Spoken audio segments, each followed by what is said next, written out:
to everyone. I'm Carmen Bueno, the Executive Commissioner of the Spanish Pavilion. It's a real pleasure to finally host this event related to preservation of immaterial heritage.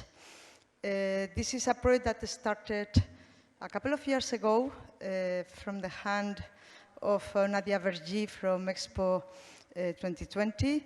She was very much interested of having our country, who has a very long experience and history of success in relation to nominations and preservation of heritage in general, and in particular of immaterial heritage. The project went along with the stops and new perspectives and so on, of course due to COVID also, but finally we are here sharing the experiences from multiple countries, which is a fantastic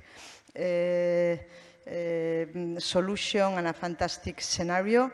And well, I hope all this journey is interesting for you and for the people who will follow it in parallel or later through social media, webs, etc. So good day for everyone, and here we are to help if you need anything. Welcome.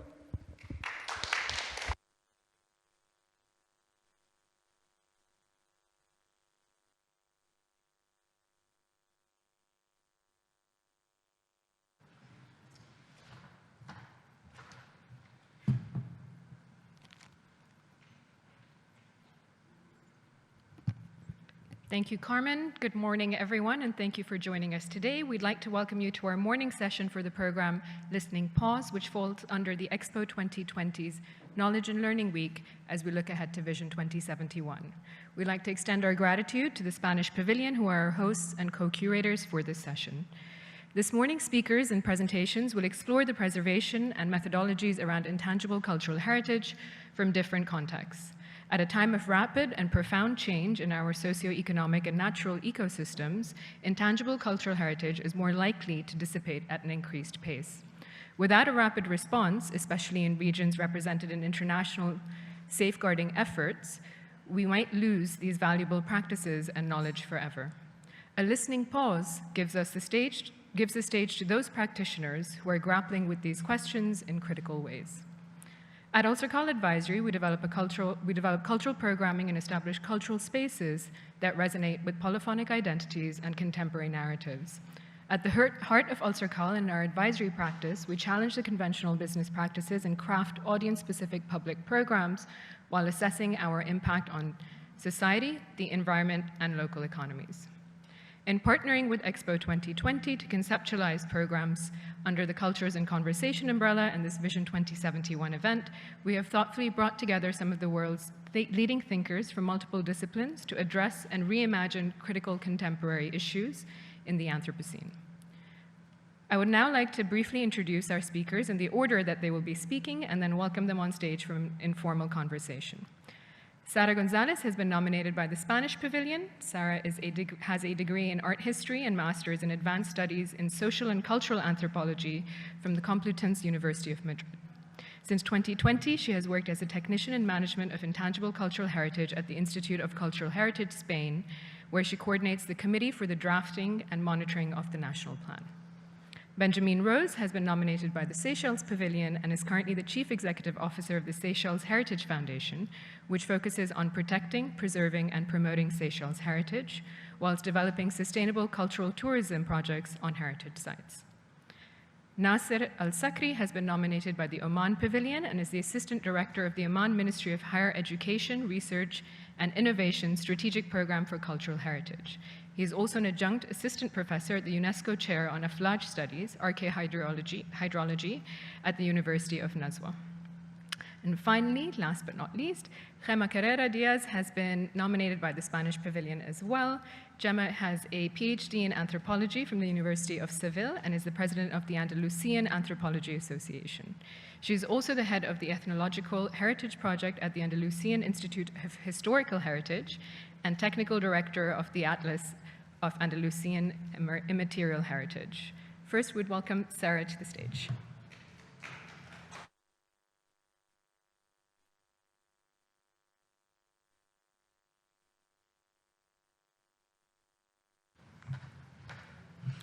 Hello, everyone. Good morning.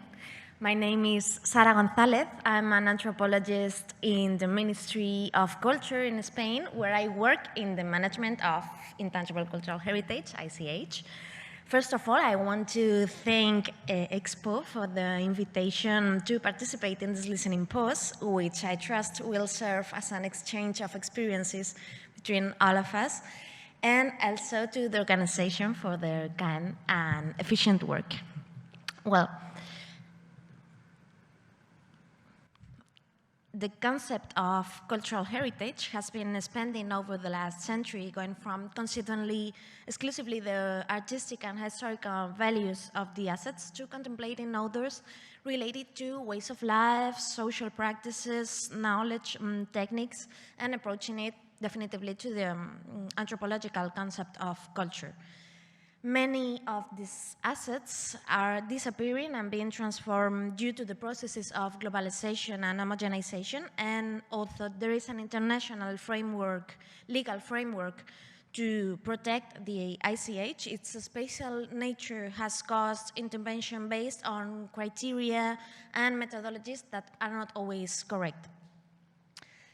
The national plans, which I'm going to present today, are management and coordination tools between the Spanish state, the regions. We have 17 regions in Spain, Andalusia is one of these, and in other public and private entities, which from an interdisciplinary perspective and in a consensual manner, try to establish the criteria, methodologies, and lines of actions necessary to manage cultural heritage.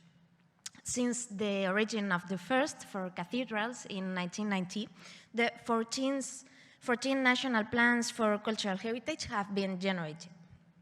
Well, the ICH Safeguarding National Plan has as a general objective the safeguarding of the ICH, understanding as safeguarding the measures aimed at ensuring the viability of the intangible cultural heritage, including the identification, documentation, research, preservation, promotion, transmission, and the revitalization of various aspects of ICH.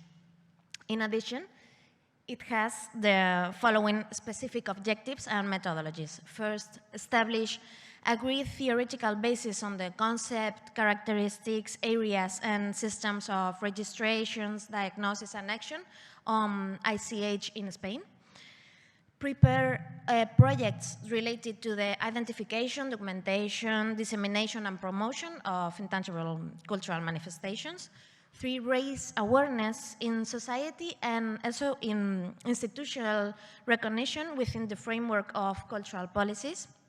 And facilitate information and coordination between administrations, as the treatment of this type of cultural heritage requires more than other a consistent work of collaboration between the administrations involved, mainly local administrations. The national plan is proposed in collaboration with those regions I was talking about, and should be nourished by the exchange of experiences, providing assistance to national and international organizations that request it. And the plan establishes a common methodology within the actions of any public administration or private and public entities are proposed. But what does the national plan understand as ICH? Well, we use the definition of ICH established by the 2003 convention for 2 reasons. One, because it has been widely debated and agreed, and because Spain ratified that convention in 2006, which commit us to comply with its provision.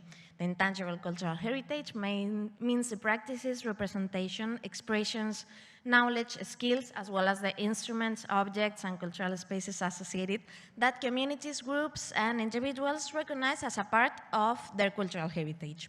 In any case, the importance of ICH does not lie in the cultural manifestation itself, but in the wealth of knowledge and techniques that are transmitted from generation to generation.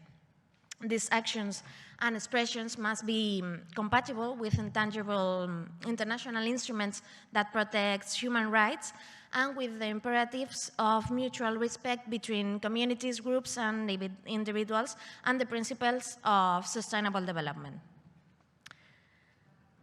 About characterization, well, the vitality of the ICH, the fact that it's a living heritage, has become the fundamental criterion, as well as the involvement of the communities in its identification and safeguarding. The national plan proposes a series of characteristics that can serve to identify it. First, ICH is internalized in individuals and communities as part of their identity. This identity refers to the individual and also to the collective biography. It is shared by the members of a community and has a regenerative effect on the social order. The ICH, as I said, is alive and it's dynamic, but it's also vulnerable. Intangible heritage is constantly changing and evolving, and this capacity for transformation is its greatest life insurance. ICH is passed down from childhood, and each new generation enriches it, and it's traditionally preserved by the community, and its preservation reinforces and keeps it alive while allowing it to change and develop. The ICH is part of the living collective memory, and it's lived as an experience and at the same time is embedded in the ways of life. ICH is interconnected with the material dimension of culture, and it's usually contextualized in a time and in a special framework, and it's experienced in the present time as it's alive. The ICH does not support copying outside the community of origin, and it's ritual and procedural, including actions before and after its culminating moment. It's evocative, and it constitutes an experience from a sensory perspective, and it contributes to environmental sustainability. Well, a few components of the ICH are confined to a single area, but they can serve to these areas where the ICH manifests itself, can guide us to classificate and facilitate management and safeguarding, although always this kind of manifestations are part of total social facts in continuous interconnection. The Convention proposes 5 areas of development, and the National Plan expanded it and detailed it a little bit. First, traditional knowledge about productive activities, processes, and techniques, beliefs, festive rituals, and other ceremonial practices, oral tradition and linguistic particularities and other codes of communications, performances, staging, games, and traditional sports, music, sounds, and dances, forms of feeding, and last, forms of collective sociability and organizations. Well, to the methodological part, we're moving on. The National Plan proposes 3 programs that frame various lines of action, and each one details the most suitable methodologies for the development of projects.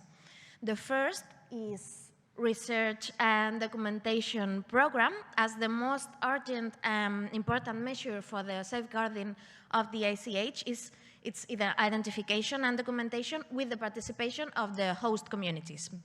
For this reason, this will be the priority projects in the framework of the plan, the research about the intangible manifestations, especially those who affect more than one region, and about representative manifestations that are in situation of vulnerability. Within the safeguarding instruments of the ICH, we find this one as the tools for an adequate investigation and documentation for ICH. The first are the preliminary records and inventories. The pre-inventories, which are the documentary records where the basic features of an intangible cultural manifestation are reflected, and they can serve as a starting point for larger and global inventories, as they are the catalogs and atlases, which are instruments which will collect the assets that, according to the community, are considered to be of special identity and cultural interest. They will document the current and the past status of the asset, the processes it has undergone, the risk, safeguard strategies. In Spain, we have one, our biggest example is the Atlas of Cultural Heritage of Andalusia, who Gemma will explain us later. After we find the specific studies that contribute to generate a greater knowledge of cultural aspects or values of the ICH assets, and last, the spatial or director plans that are actions and documents aimed at the safeguarding of the ICH based on knowledge and diagnosis. Moving on to the next program, we have the Tangible Heritage Conservation Program, as the ICH is interconnected with materiality in a direct way, since it's the physical support, the instruments, objects, cultural spaces that are inherent to them, that embody a large part of the discourses. Therefore, the objective of this plan is the preservation and conservation this associated material heritage, both movable and immovable. For the methodology and criteria of this program, it has to be taken into account that the singularities and meaning of each piece, avoiding global standards, and the institutions that often work these assets, museums, archives, documentation centers, must be aware of the symbolic values of this support, that this support presents and the particularities of their preservation. The third and last program is the ICH Training, Transmission, Promotion, and Dissemination, and it organizes the lines of action of this program based on the agents whose mission and commitments include spreading the knowledge about the ICH. First, of course, is the community participation, both in cultural organizations and associations. And it is suggested that the development of participation strategies were not only limited to consultation sessions, but that involve the active presence of these groups in dissemination actions, both at the level of communities themselves and also of other respective formal cultural associations. Museums, moving forward, often generate knowledge about the processes, particularities, and messages of the ICH associated to their collection. And the methodology should favor the coexistence between the internal and external vision of the cultural assets, presenting simultaneously as an artistic object and support of meanings. With the tourism development, taking into account that there is a risk linked to non-sustainable tourism, the plan proposes two lines of action adapted to two types of ICH assets. To contribute to the safeguarding of artisan goods, it's proposed to create working groups that agree with artisans of the ways of marketing their products, and also the development of a registry or registries of artisans. Greater difficulty poses the relationship between tourism and intangible cultural manifestations derived from collective rituals. The plan proposes the establishment of criteria and good practices in relation to the tourist exploitation of festive rituals, and also the creation of interpretation centers in local areas, preferably self-managed by the bearers of the tradition. And about the mass media, well, especially about little-known cultural practices, it's necessary to raise a debate to find the best procedure to make them known, avoiding turning them into simple claims of cultural exoticism.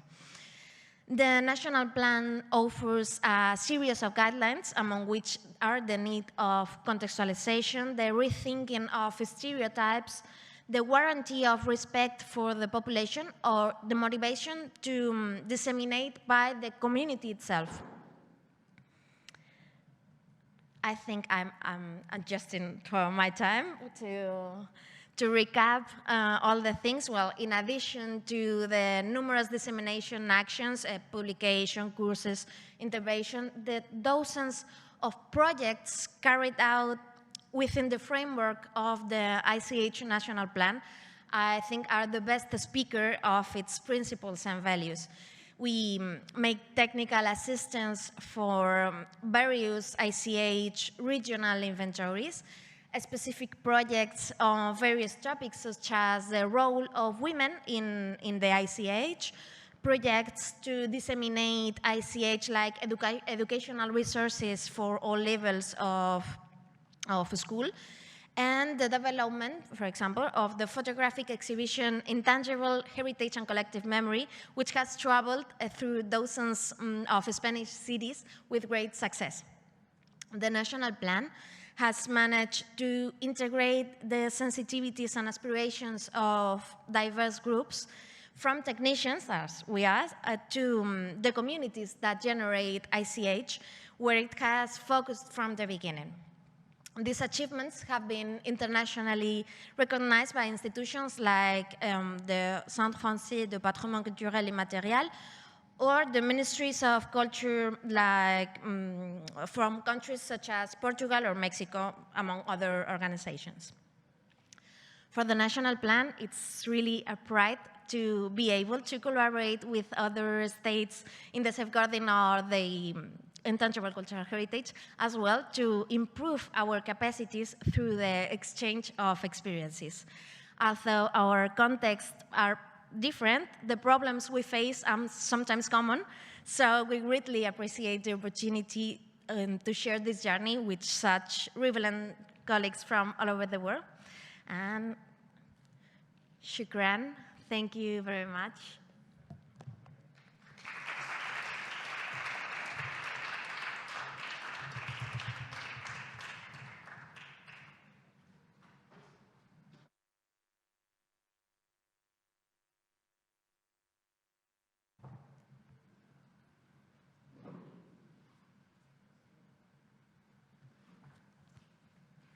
Good morning, everyone. I'm Benjamin Rose, the Chief Executive Officer of the Seychelles Foundation. And I'm very pleased today to be here to do my presentation. Firstly, I would like to thank the Commissioner of the Spanish Pavilion for the invitation. Thank Expo also for the invitation. And I'm sure we're going to have a wonderful journey. And thank you, audience, for being here today to see the presentation. Okay, at the Seychelles Heritage Foundation, we look at promoting cultural awareness through intangible cultural heritage practices. We have actually a group. We call it the Living Heritage Project. And we are situated at a site named Domaine de Val-d'Esprée, which is also a heritage site. Okay, actually we're going to look at the introduction of the case study, and then at the program itself, the project, the Living Heritage, and what methods we use to introduce the project, and the outcomes, also the limitation and the recommendation. Actually, we have what we call the senior citizen group, and a group of them, 25 women and 1 man, they came to the Seychelles Heritage Foundation. They were pensioners, so they wanted to keep alive the traditional knowledge, skills, and practices that they know, so that we can kind of form a way for them to transmit the knowledge. So when they approached us, and we were very happy to actually create a platform for them whereby they come to the site, Domaine de Val-des-Prés, and they practice their traditional knowledge, skills, and other practices. They wanted also to pass on this knowledge to others. So we have also at the Seychelles Heritage Foundation what we call a heritage group. And these are students from 9 years old to 17 years old, whereby they are based in school, and they have a coordinator, and we organize different programs for them through the school management and the Seychelles Heritage Foundation on a weekly basis. So we wanted the senior citizen to interact with the school children as well as the community, because on the heritage side, we do get a lot of visitors, foreigners, locals, some of them university students, so we also wanted the senior citizen to engage with them. Okay. And we focused on 3 different practices, mainly which is the Seychelles Creole cuisine. And the fact that Seychelles is a multicultural nation, we do not have indigenous people, but we are made of Indians, Chinese from the Asian continents, European, and many French and British from the European, and then also slaves from the African countries.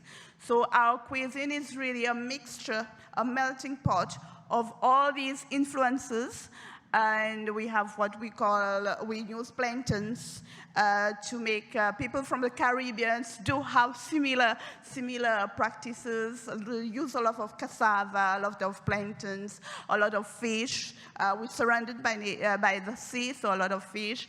And out of this, we have our traditional cuisine. We also have the traditional sewing, and most of the practices, the ICH, this we inherited from the European side, because the ladies will sit down and they will do like what we call brodé anglaise, brodé de coupé. All these, you know the word brodé is like from French, so we inherited this from the French side. And also we do traditional weaving. And for that, we use a lot of local leaves, a lot of bamboo, local bamboo, coconut leaves. Being a tropical country, we have plantations and plantations. We're not big, but what we call plantation of coconut trees. And we use a lot of coconut leaves. There's one particular item that we, knowledge holders will do, what they call kapacha. Kapacha is a kind of weaving of coconut leaves. I think I've seen this also in the Indonesian country, and you use it as a container.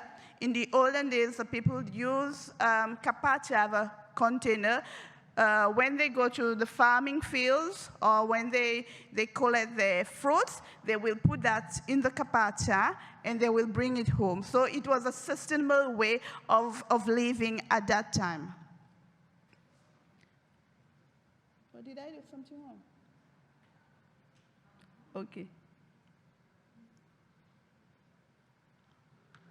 Okay, apart from that, apart from having this group, we also wanted to see the impact, the objectives, fulfill the objectives of the Seychelles Heritage Foundation itself.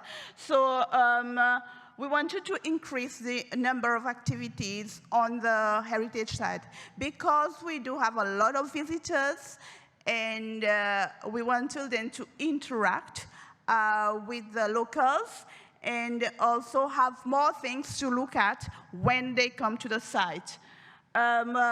Like I said, we are very focused, Seychelles is very focused on cultural tourism.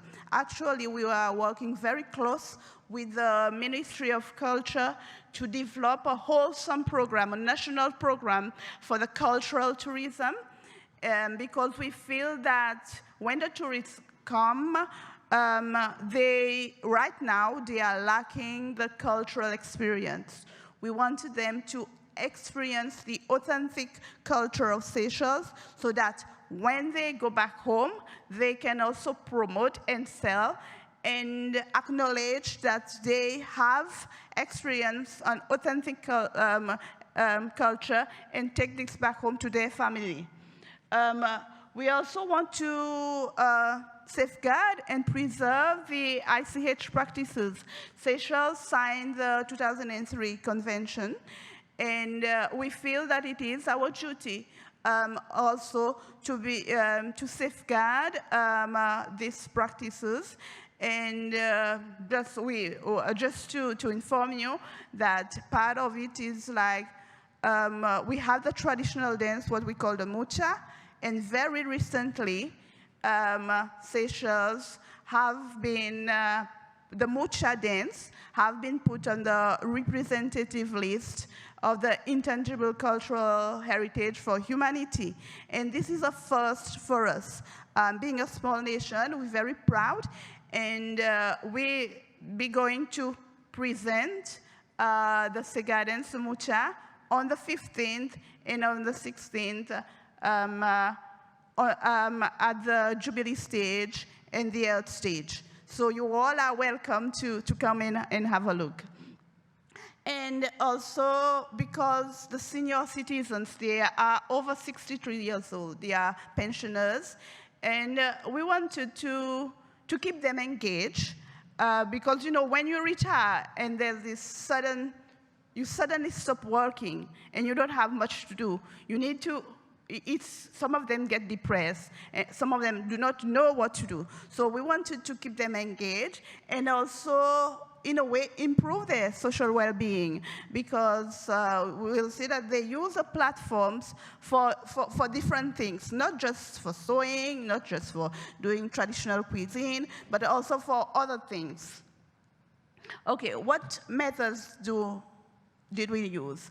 Actually, we decided to use mostly interviews and focus group discussion. Why is that? Because questionnaire and things like that, it was more difficult for the pensioners to comprehend. So we will get them into groups and talk about one particular topic. For example, we will talk about the sewing practices, what they used to do, how they have evolved, and what were most common at that time, and how difficult it was, you know. So we interview them, and then we also use a lot of observation, because from observation they were in their natural state, natural environment. We were able to capture a lot of the information by just observing them, you know, actually practicing,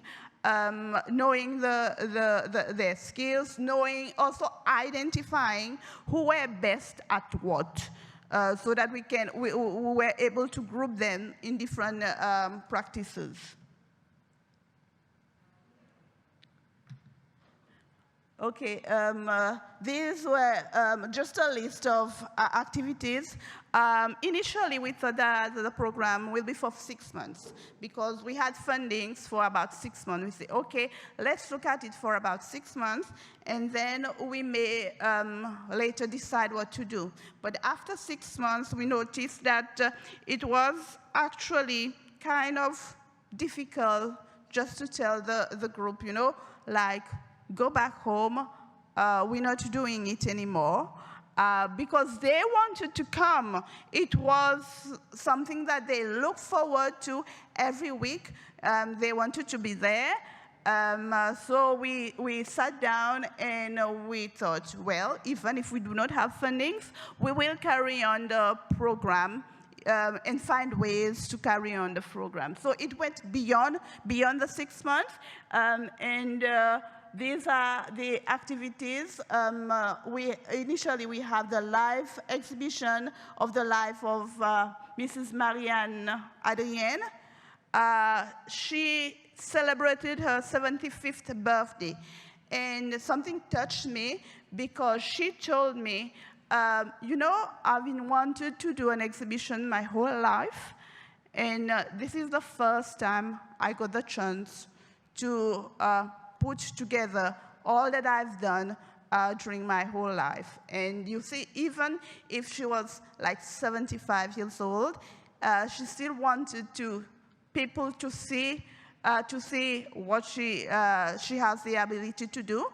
And also follow that, when the First Lady did the exhibition, we have the whole group then coming together. They also wanted to do, as a group, do an exhibition, because some of them, they didn't have enough work to exhibit, so we put them together as a group and did an exhibition. We had exchanges with university students, and they came and they wanted to learn the ICH practices, and the lady, the group actually were very eager, because on a research level, they were able to inform the students who were doing different dissertation at that time. Like I said, they communicated with the young citizen. Young citizen is also another group of kids in the community, whereby the Living Heritage group communicated with them. We had the Miss Seychelles. She was participating in the Miss Seychelles competition, and one of the criteria was to know, you need to be able to know your culture, to know your traditional dance, traditional cuisine. And they came to the group for them to get the experience, to get the knowledge. We had like traditional dance, traditional ballad, song, romance. Actually, we carried out numerous activities for them. These are all, some of the activities also.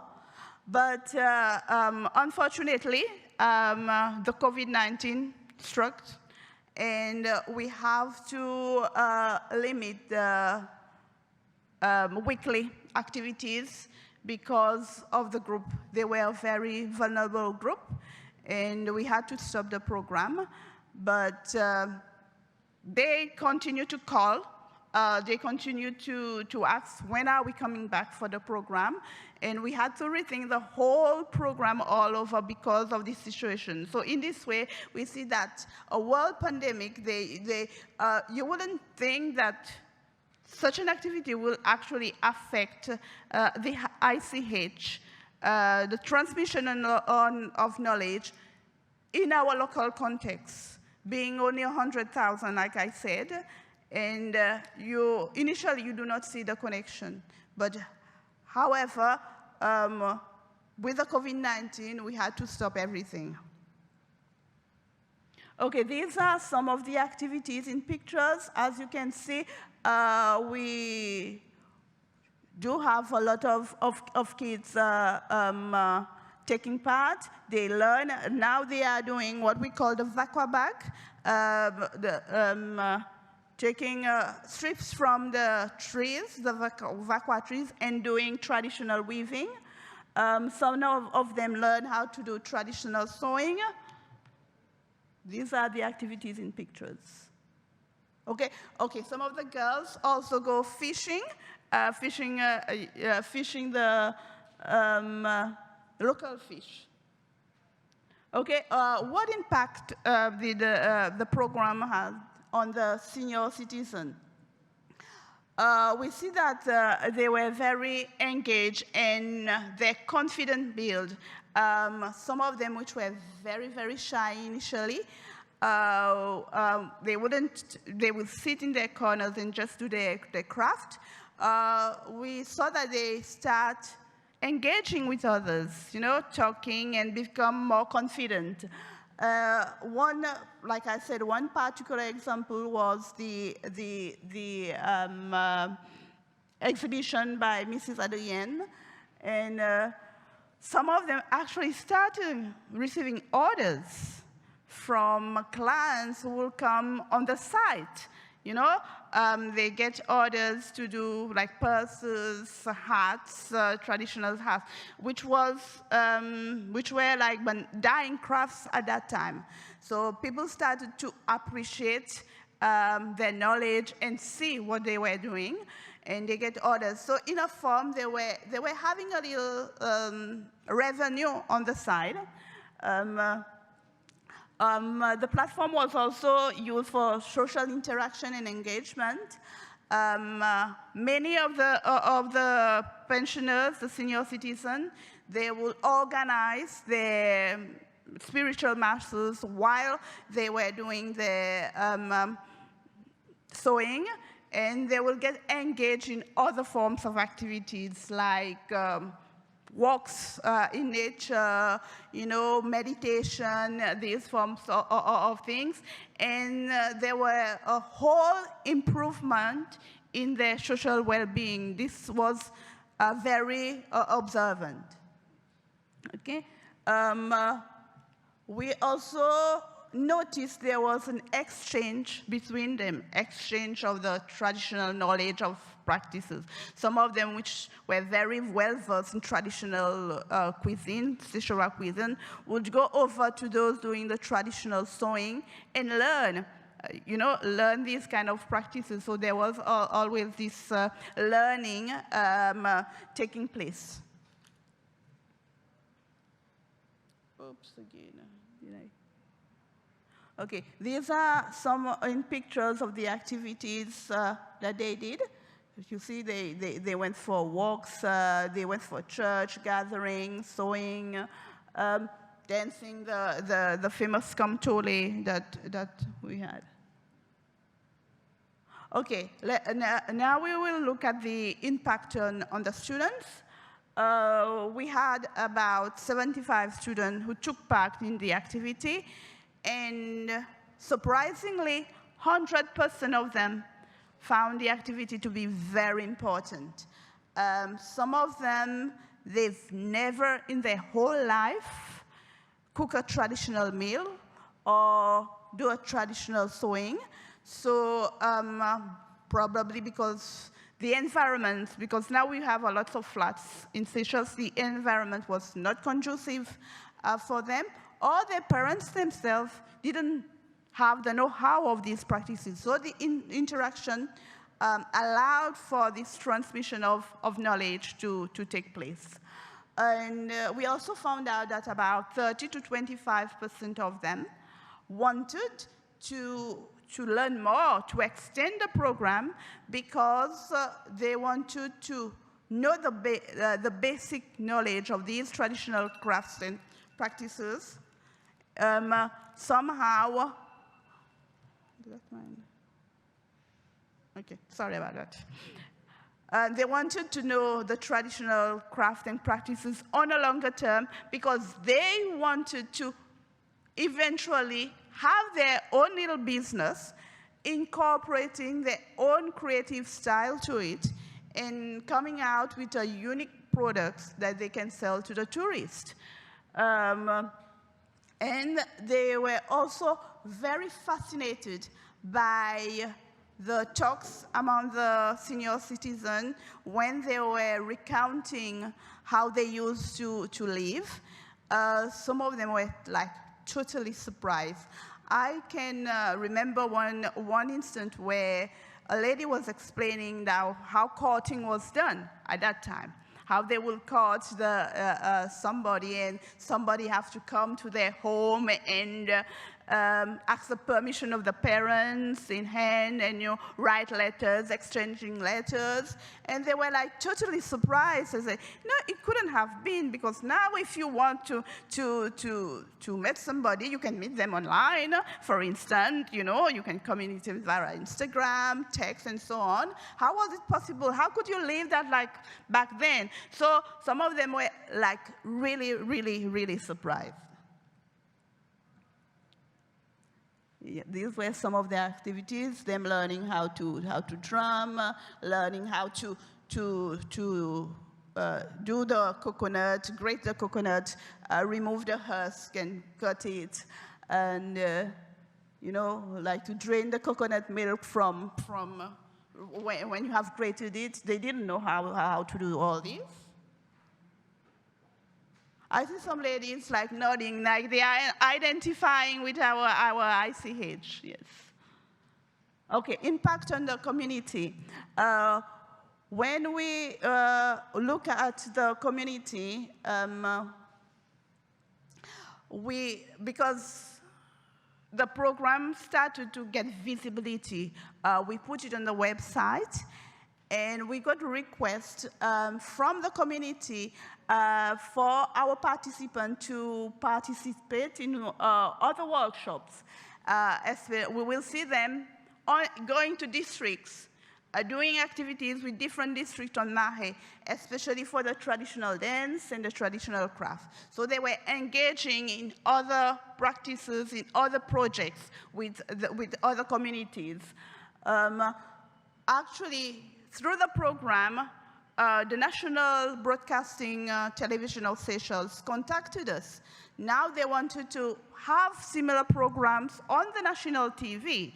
So we got the ladies and the man together for them to organize a program where the National Broadcasting Corporation came to the heritage site and start filming their processes to have it on the national TV, and also for us to use as documentation. And now we are having NGOs engaging the Living Heritage group into their programs. We have different NGOs coming to us because they wanted to do similar programs, but maybe in other areas. So we had NGOs coming to us wanting to use the same group. Even if there were like other senior citizens, they wanted to use this particular group. We also have like young NGOs formed by young Seychellois who are pursuing the task of reviving and preserving the traditional craft.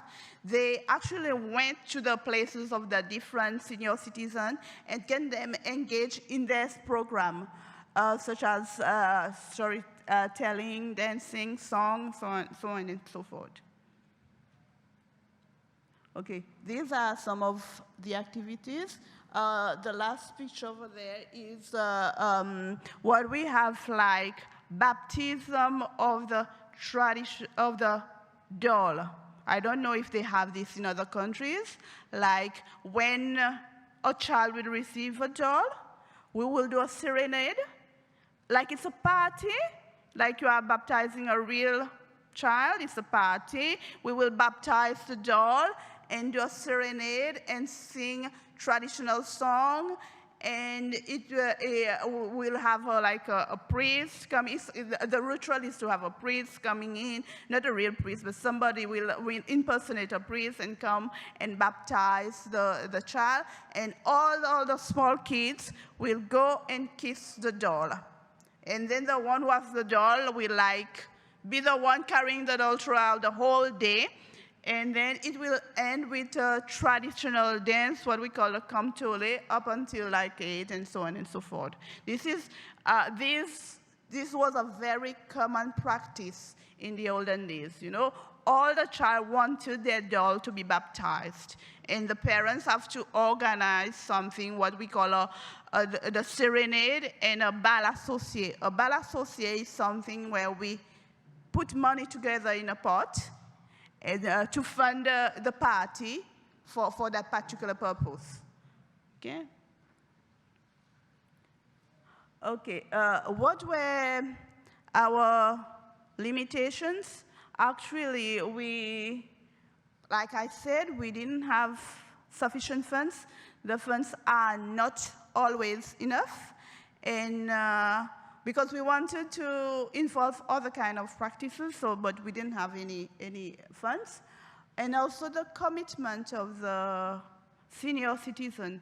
Because of their old age, they were health-wise, I mean, they were not always up to it to come every week. Some week we will have the whole group, other weeks we will have like 10 or 15. And mind you, they do have other commitments to attend to. And so it was a continuous effort for us to ensure that every week we have a group to do these practices. And definitely the threat of the COVID-19. Because it stopped us right in our track. We couldn't do anymore. And okay, what are the recommendations? Okay, when we examined the case study, we saw that we needed to diversify the types of ICH practices. Especially, we didn't do the dances, because we are very strong in the traditional dance. We have what we call the Kamtole, which is the influence from the European. We have also the Sega, which our neighbor, the Mauritius, also have. And then we have the Mucha, the one which has just been put on the representative list. And then we have the Chingue. We're also doing a lot to try and get the Chingue, which is a dying dance, to be inscribed on the representative list of ICH for humanity. And then we have, so we wanted to kind of incorporate and also storytelling. And songs, we have a lot, what we call the womas, which are ballads from the European side. So we need to diversify the ICH practices. And also publish a visitor's book and the video of the ICH. Mainly because we are also a site where we need to generate some revenue. So by having the published book, we will be able to sell to the locals and the visitors, generate some revenue to continue the maintenance of the site, and also have it for our own documentation center. Use ICH as a means to promote cultural and creative tourism on the site. I think I've explained a little bit about how we're going to do that. We have also another site, the Mission Lodge, which we have already started using creative tourism. Encourage participation of other groups within the community. We're trying our very best to get young adults and teenagers to be part of this ICH program, because we found out that we did get a lot of young kids, but the 17 years old and the young adults, they were very few, so we're trying to get them to also participate in similar programs. And I encourage more research in the field of ICH. In Seychelles, we have limited research. We do a lot for implementation, but when it comes to research, we are very limited in regards to that. So we want to do a little bit more research, be engaged with especially with the university, so that the student can develop different theses in regards to the practicing and preserving of ICH, and get more research in this area. Okay, thank you all, and these are the kids that we work with every day. Thank you very much, everyone.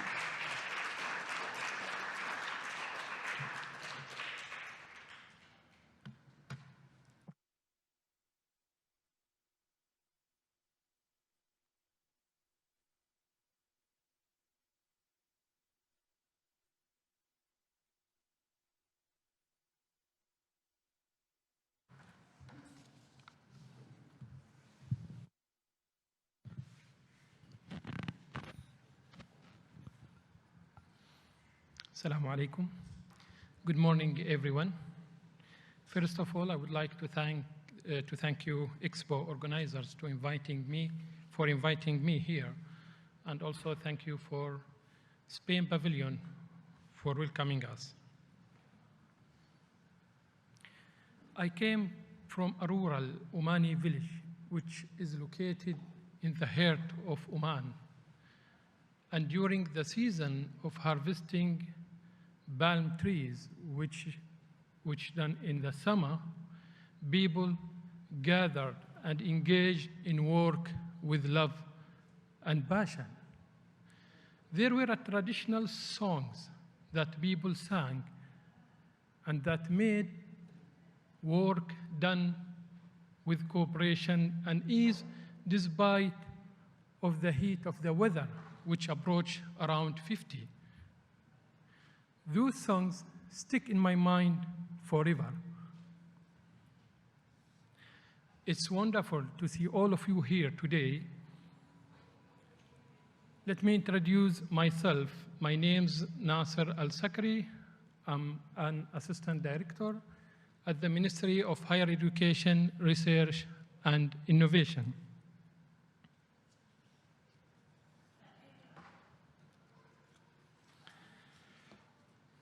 The focus of my presentation, the efforts of Oman in developing and sustaining intangible cultural heritage.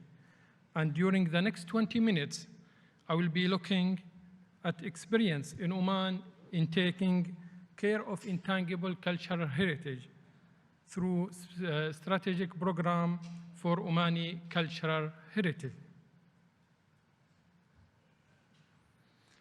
I have divided my presentation into 4 parts. First, reasons behind creation of this strategic program. Then I will go through strategic objectives of this program. After that, I will focus on current projects at the program, and finally, I will address the problem of a seriously endangered language in Oman, which is the Kamzari language.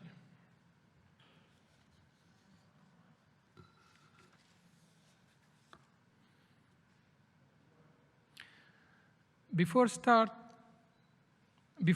my first part, I would like to give you an overview about ICH in Oman. As you know, intangible cultural heritage plays an active role in the culture of nations and people. Through it, we can learn about the culture of nations and extent of its influence on other cultures.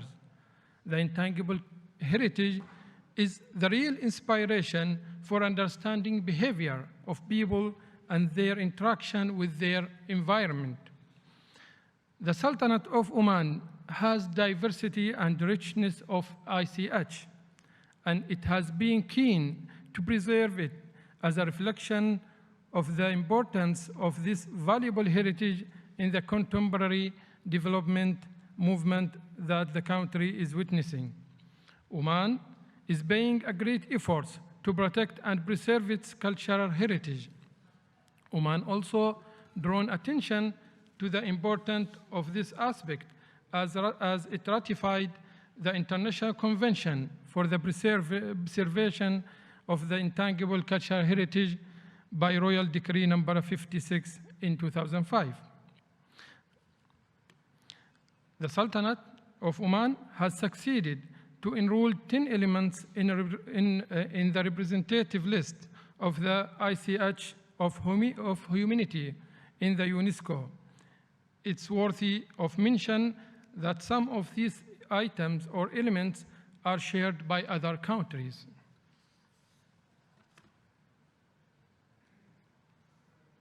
In this part, I would like to talk about reasons behind creation of strategic cultural heritage program. Despite of the efforts done by the ministries and government in Oman, there are challenges facing the cultural heritage of Oman. For example, the duplication of tasks and disciplines and also the lack of coordination between institutions and the complicated procedures.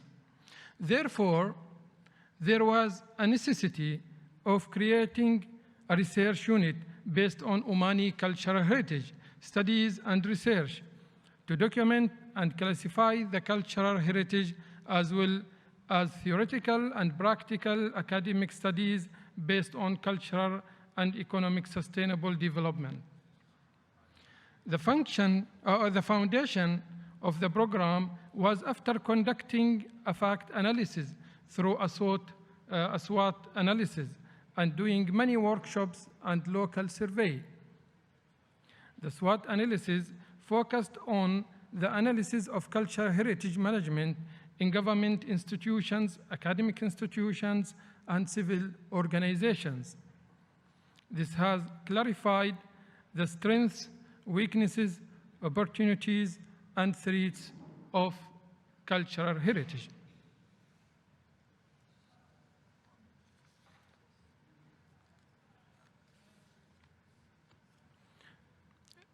The vision of this program is studying intangible cultural heritage to be an educational, scientific, and technical, and thus an economic and developmental source, while the mission is researching cultural heritage following different scientific methodologies in order to reach a set of objectives based on the concepts of values and identities, on the one hand, and the concepts of development and modern technologies in the other. That's all I have to say about the reasons. Now let's move to the second point, which is the strategic objectives of the program. The first one, to create a stimulating Omani cultural heritage research environment. And we can achieve this through establish communication mechanisms between all researchers in discipline of cultural heritage and encourage the various action of CH data collection and documentation. The second objective, to achieve research excellence in Omani cultural heritage, this being accomplished by encouraging local research on cultural heritage research.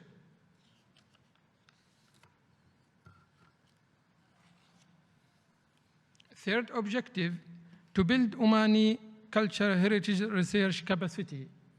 And we do that through collaboration with local academic institutions to build Omani CH research capacity.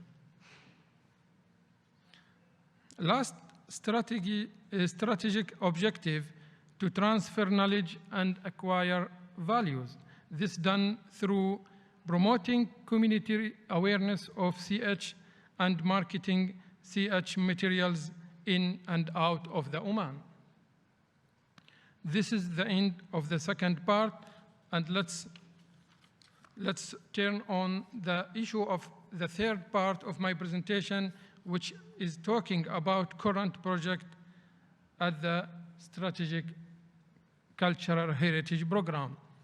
We currently have 3 projects in this program. These are, the first one, the languages and dialects in Oman, which is focused on linguistic heritage. There are 3 research teams working on this project. The second project, tales and myths related to the places. There are also 3 research teams working on this project. And the last one is Omani personalities who work in trade and manufacturing. Here we have 4 researching teams.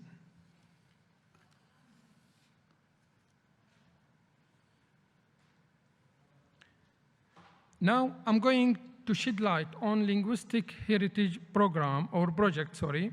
This project aims to highlighting the importance of linguistic diversification as a distinctive part of Oman's rich cultural heritage.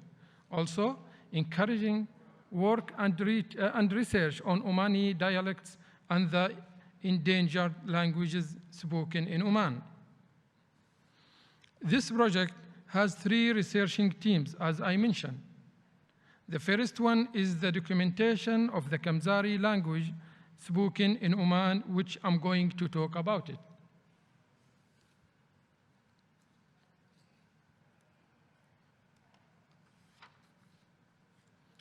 The second project is inventorying and documenting inscriptions, drawing, and archaeological writing on rock walls, tombstone, and building walls in Wilayat al-Amirat in Muscat.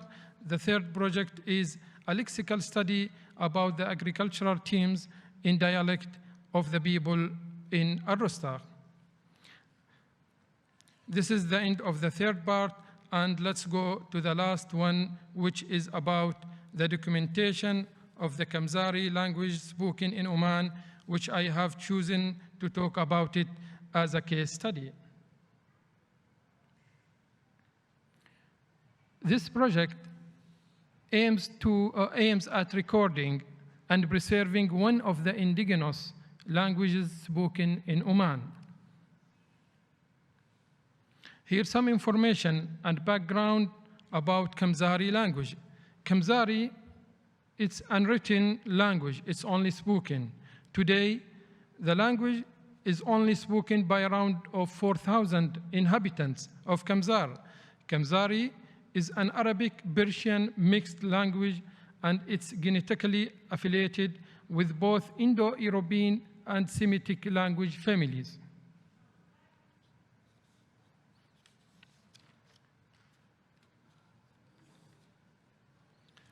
The most important justification behind working in this project is that UNESCO categorized the dialect as a seriously endangered, and linguists saying it could die out in the next 50 years. Here, hope you will enjoy to listen some names or some objects in Kamzari language. يا دولبني بكم ذا تجيب لنا دولبني يعني دولبني يا نمر رف ها يا أنا ميلة ها يا أنا يم كبي يم كب ها يا بتي الكربين يم بتي كرب هو تواكش نظاما كون نظاما هنا يا مدلي صفر مدلين هو مدلي أولا يعني مخلوق بس اعتمد قسم بيان بس مدلي شيشة أنا شيشة عندي شغلنا بس اعتمد على بيان ها يا أنا أبغى كان شلون من أول وحولت تنبو وليتها تعال نواخو بس آمن بدرازي تاشيشة تقولي قبيا سميتي خاصة خيتك مصرف نينا إيه بس هي بي أيوة يا دين بي زي بلغ ها وكم زوجي يعني كم زار زي بلغ يا أنا فنجان فنجان قحوين ها يا أنا تجين بي ديب هنا دريو أنا وباس كمية بعض ديب كم بي كم زار بيس سيتر ولا فتين بعض ديب تكن أي باكتيسا كارمين. Here's some information about Kamsar Village, located at the northmost part of the governorate of Musandam in northern Oman.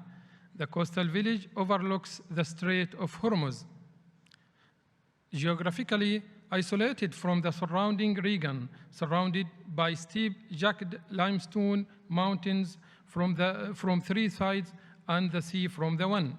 Kamsar can only be reached by boat or plane, with boats being the main transport used by the community.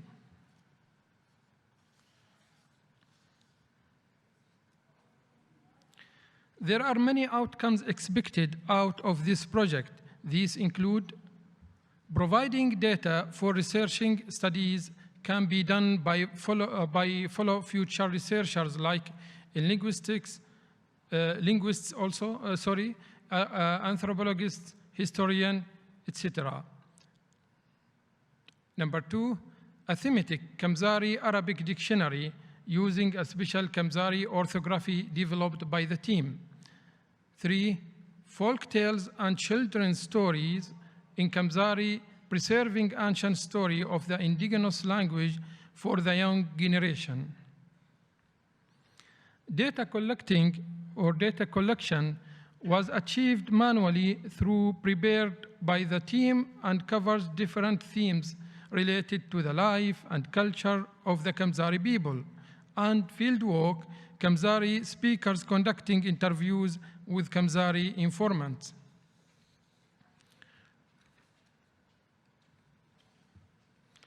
Recording the data from interviews was done using an MP3 recording device like one shown here in the slide. You can see also members of the research team are doing interviews during the field work. Then after recording were done, all files were saved in audio files or audio format. Also, all files were systematically named as follow: the date of interview, then the place, then the subject of interview. After that, metadata is provided for each file, and finally, data is analyzed using software or specialized software like Eland and Barat.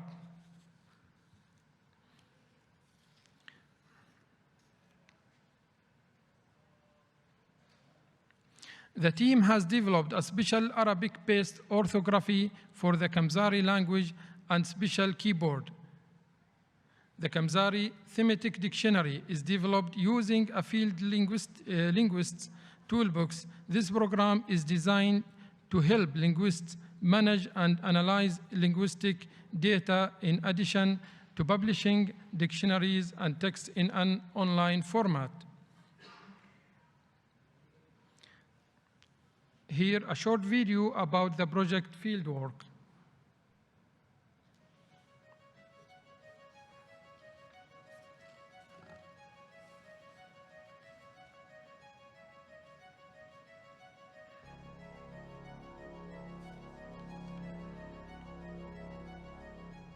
قبل بيين وخلفشين شين أجزاء شين مكونات شين عندي يا دين يا ما تضاي من الدول عربي وندقل يا فرمالي دانيو دانا دانا اللي دانيو دانا ويا.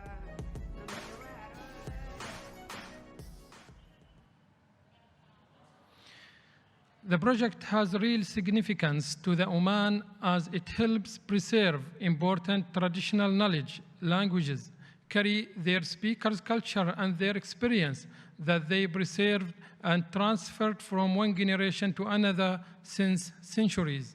Also, adding to that, encourage and support research studies in the area. Now, let me run through the main points again. First, we looked at the reasons standing behind the foundation of SCHP. Then we considered strategic objectives of the program. After that, we spoke about current projects at the program. Finally, we focused on the Kamsari language.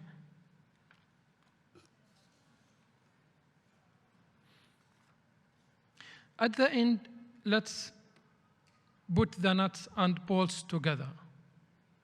ICH is something worth thinking. It's not just the past. It's not just about the past. It's about the future. It's about caring for our environment. It's about social inclusion.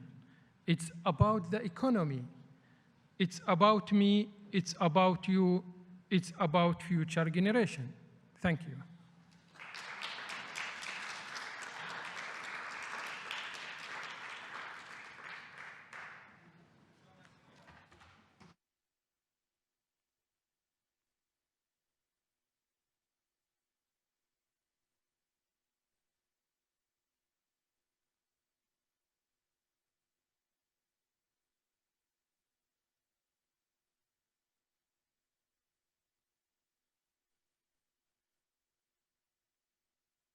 Mr. Nasser is a little higher than me.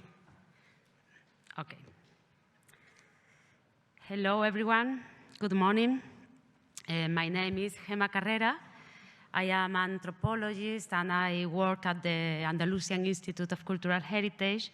First of all, I would like to thank, on behalf of this institution, the organizers of the Expo 2020 Dubai, Alserkal and Spanish Cultural Action for inviting us to participate.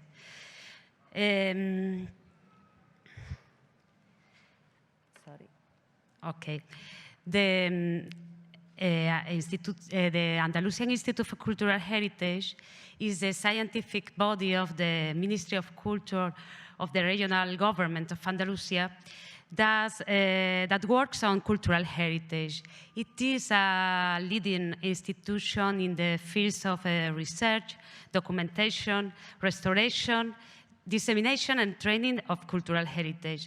Today, I am going to speak to talk about the Atlas of Intangible Cultural Heritage of Andalusia that we began in the year 2008 and now is officially the inventory of the intangible cultural heritage in Andalusia.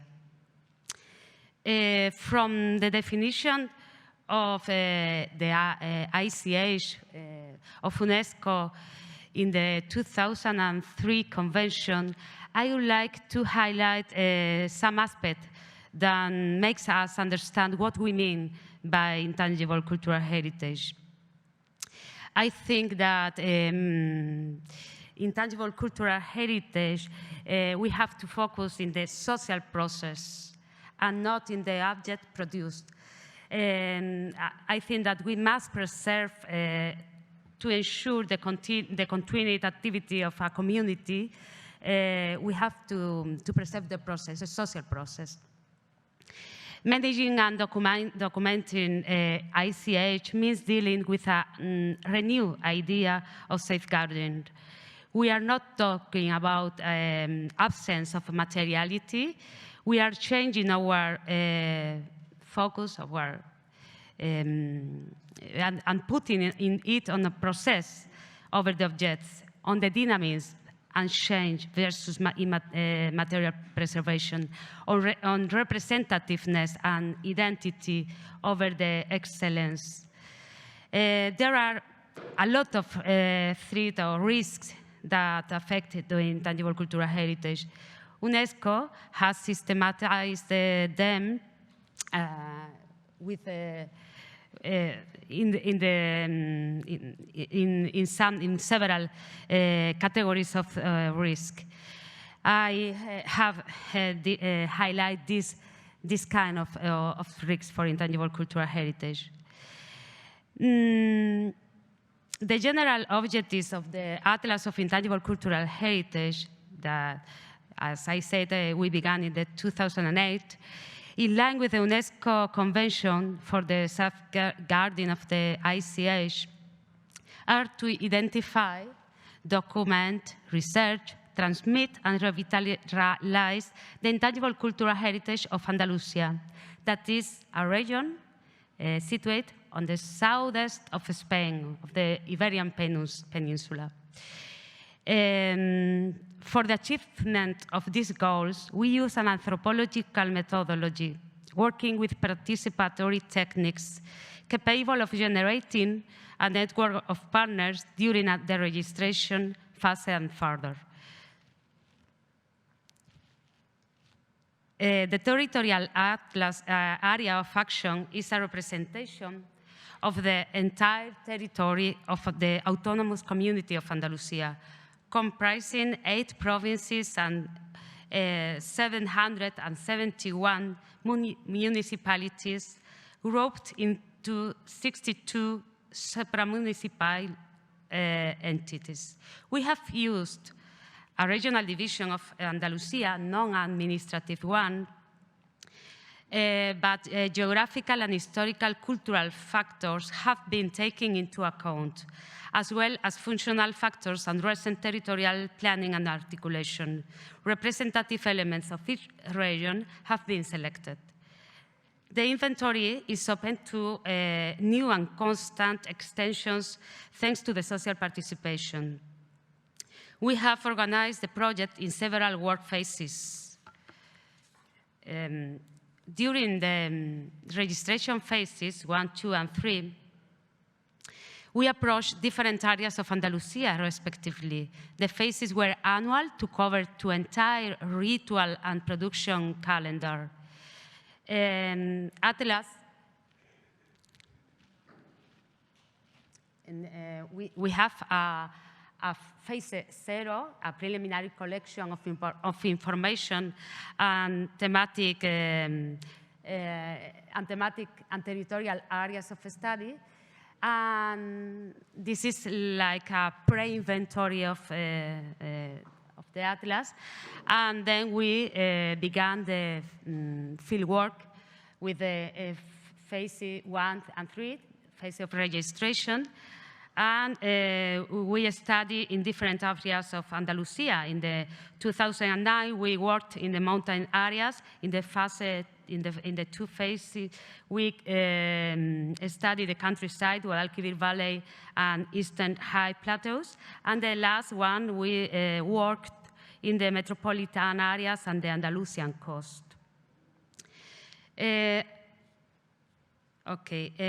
Atlas works on cultural heritage in an integrated and holistic manner, constantly paying attention to the relationships between the different types of expression and practices with the material aspects, the territory, and the viewers that produce these activities. We have made an initial classification into 4 major areas or categories, thematic categories. This allows us to generate descriptive and analytical models adapted to very different topics.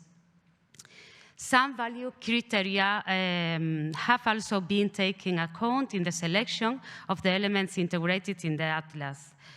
Some of them, the ability to represent a collective, the cultural and biological diversity, the collective creativity, the identity, social cohesion and inclusion, socio-environment, the sustainability, inclusive, equitable, and stable economic development, and some social values like governance system, sociability, well-being, health quality, and food security. In this chart, we can see the relationship that UNESCO has done in a graphic way between the sustainability development goals of the 2030 agents with the elements of the intangible cultural heritage in the representative list. One of the thematic areas we have been working about is the rituals and festive events. Moreover, Andalusian rituals are multidimensional and semantically rich phenomena which speak to us of Andalusian cultural diversity. It is a polysemic cultural heritage. We think that the rituals and festive events are total social fact with a lot of dimensions: religious, aesthetic, social, urban, rural, identity, historical, and creative dimension. We analyze them from the formal, functional, and symbolic perspective or point of view. And they have a lot of social functions, like symbolic, social, political, economical.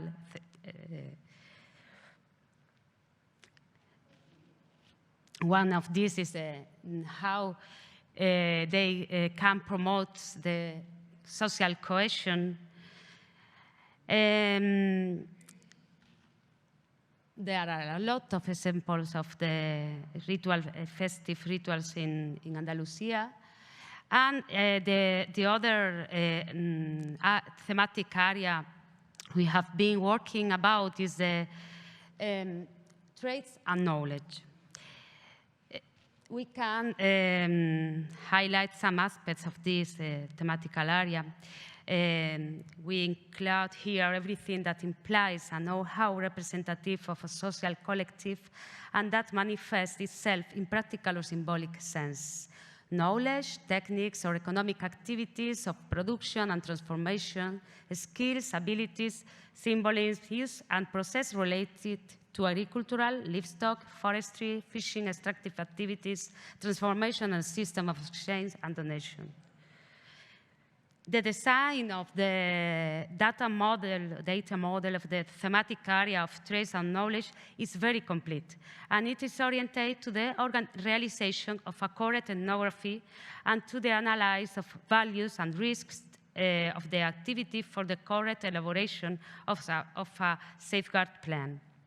In Andalusia, many traits and knowledge link directly or indirectly to the use of nature are still alive and show the capacity of their beings to permanently adapt to new contexts.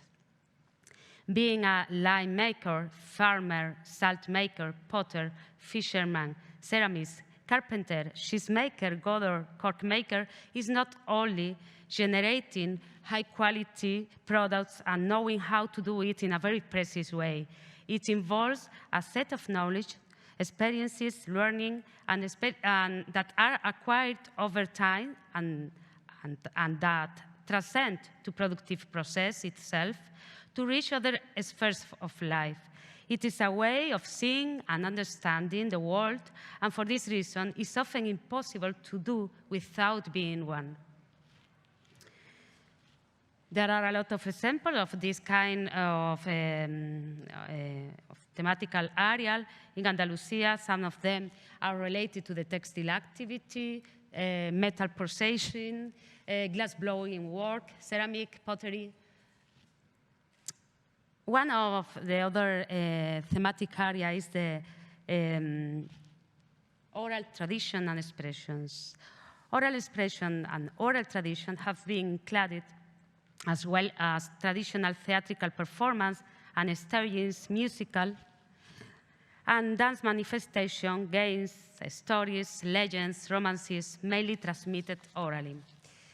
These are some of the musical and dance expression of the Andalusia oral tradition and a sample of the cultural diversity and collective creativity of the people in Andalusia. These expressions interest us not so much for their formal structure, but for the fact that they are oral expression of collective creativity maintained over time and transformed with new contributions. For the community, it is a way of recognizing themselves as a collective we. They represent the great musical and dance diversity of Andalusia, often overshadowed by the international importance of flamenco as an identifying element of Andalusia and Spain culture. The other thematic area we have been working about is the food and culinary systems. Some records included in this area are knowledge, practical skills, rituals, traditions, and symbols related to the production of food, waste and preserving, transforming, cooking, sharing, and consuming it. Eating is also a social exchange, an act of communication, a way of renewing identity ties in the family, in the group, or community. It plays an essential role as a factor of social cohesion in festivities and celebration, bringing together people of all ages, conditions, and social classes.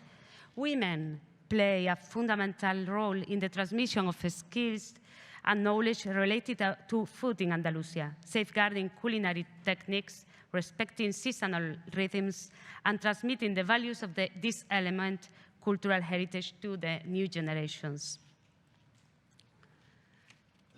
For the documentation of this heritage, we use basically some files, some kind of files that basically answer to the following question. What is done or what is practiced, spread, or celebrated? Who does it, practice it, transform it, transmit it, organize it, and elaborate it?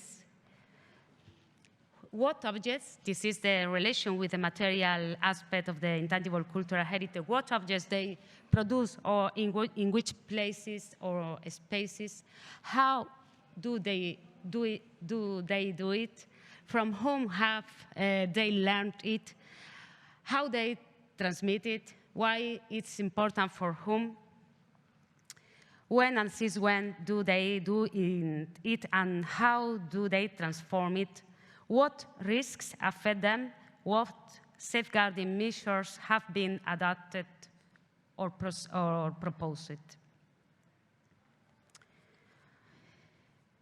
Okay. One of the objectives of the Atlas of Intangible Cultural Heritage is also to communicate and disseminate the information we have been collected. The database created allows us to integrate management of the ICH. The alphanumeric and audiovisual data collected are being disseminated in different formats, allowing access to different types of users, protagonist groups, public and private entities, researchers, and general public. The Andalusian Intangible Cultural Heritage Atlas includes about 1,800 ICH expressions and has generated more than 20,000 photographs and 1,400 recordings and a lot of video files. They are included and accessible under open license in the Andalusian Cultural Heritage Digital Wide. Also in the repository of digital assets of the Institute. And it's also on the government of Andalusia open data platform so that it can be reused by the society and the intermediary sector to do another application or to do another creation. We have carried out cultural roots of the intangible cultural heritage in Andalusia, and we have also produced a television series, Andalusia Patrimonio Inmaterial, Andalusia Intangible Cultural Heritage, in collaboration with the regional public television. Its objective is to communicate the richness and plurality of Andalusian culture and to break with some tendency, homogenizing tendency of the media. The transfer of the Atlas, the dissemination of this work, has had an important institutional and social impact. At the international level, the project methodology has been transferred and applied in different countries in the framework of cooperation projects for intangible cultural heritage inventories in Nicaragua, Ecuador, Morocco. And in Spain, the Atlas has been used as a model for the documentation program of the National Plan of Safeguarding of Intangible Cultural Heritage in Spain, as Sarah told us before. The next stage of this project was the Andalusia Intangible Cultural Heritage seminars to work directly with the social agents involved in the design of participatory safeguarding plans. In the first one of this seminary, we worked in the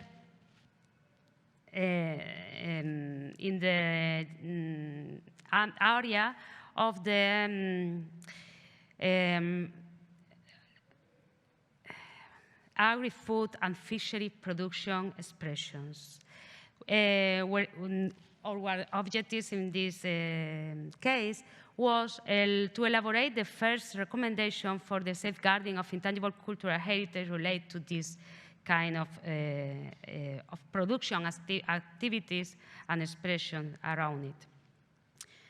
We documentate every time in different way which is happening in this seminary, and the people who participate in them are directly the viewers of the cultural heritage. They are the speakers. And we do also participatory workshop to discuss some of the aspects we have been speaking and working about. In the second seminar, we worked about the traditional music in Andalusia, the silent sounds of the Andalusia intangible cultural heritage. This was held in different spaces of the city, and in the same way, we count with the participation of the protagonists in the group's discussions and in the on the production of this knowledge. There was a meeting of improvisation music, rural poets that improvise music and poems, and we make a meet between them and some rappers of Seville city, in order to make this more, to highlight the part of the intangible cultural heritage related not only to the tradition as a fossilized theme, but a dynamic thing and modern way of thinking too. No,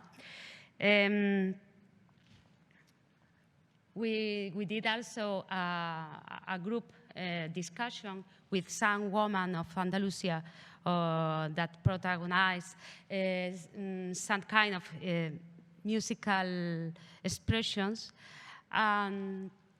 It was very interesting because at the beginning they were so proud about their self-expressions, and then they arrived for being listened.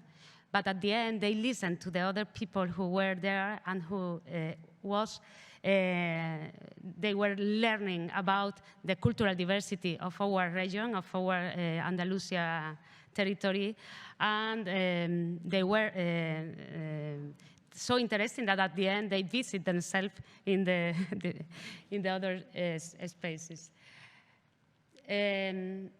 We count also with some projects of the social ambit in Andalusia that show us how the innovation in cultural heritage is not only a goal of the institution, but is a possibility that everybody can practice.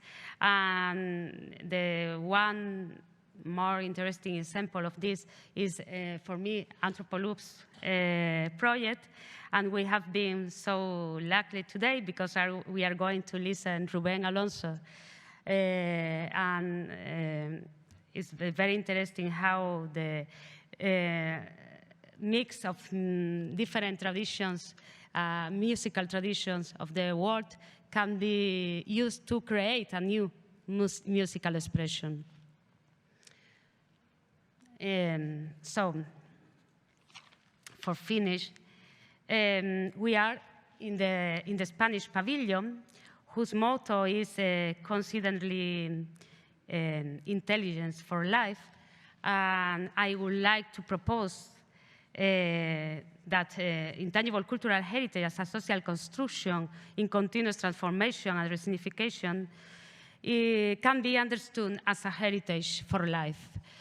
So I would like to take this opportunity to emphasize the idea of intangible cultural heritage as a dialogue of knowledge and collective intelligence, safeguarding the ICH, respecting and valuing traditional knowledges, means caring for the cultural diversity and therefore for the planet's biodiversity. And it's for me a pleasure to invite, thank you very much for your audience, and it's for me a pleasure to invite the previous speakers to come up in order to participate now in the group of discussion. Thank you.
Thank you very much to my colleagues. It's an honor and a pleasure for me to share this space with you today. So, well, thank you so much for the public for listening us in our work and in our passion, which is intangible cultural heritage.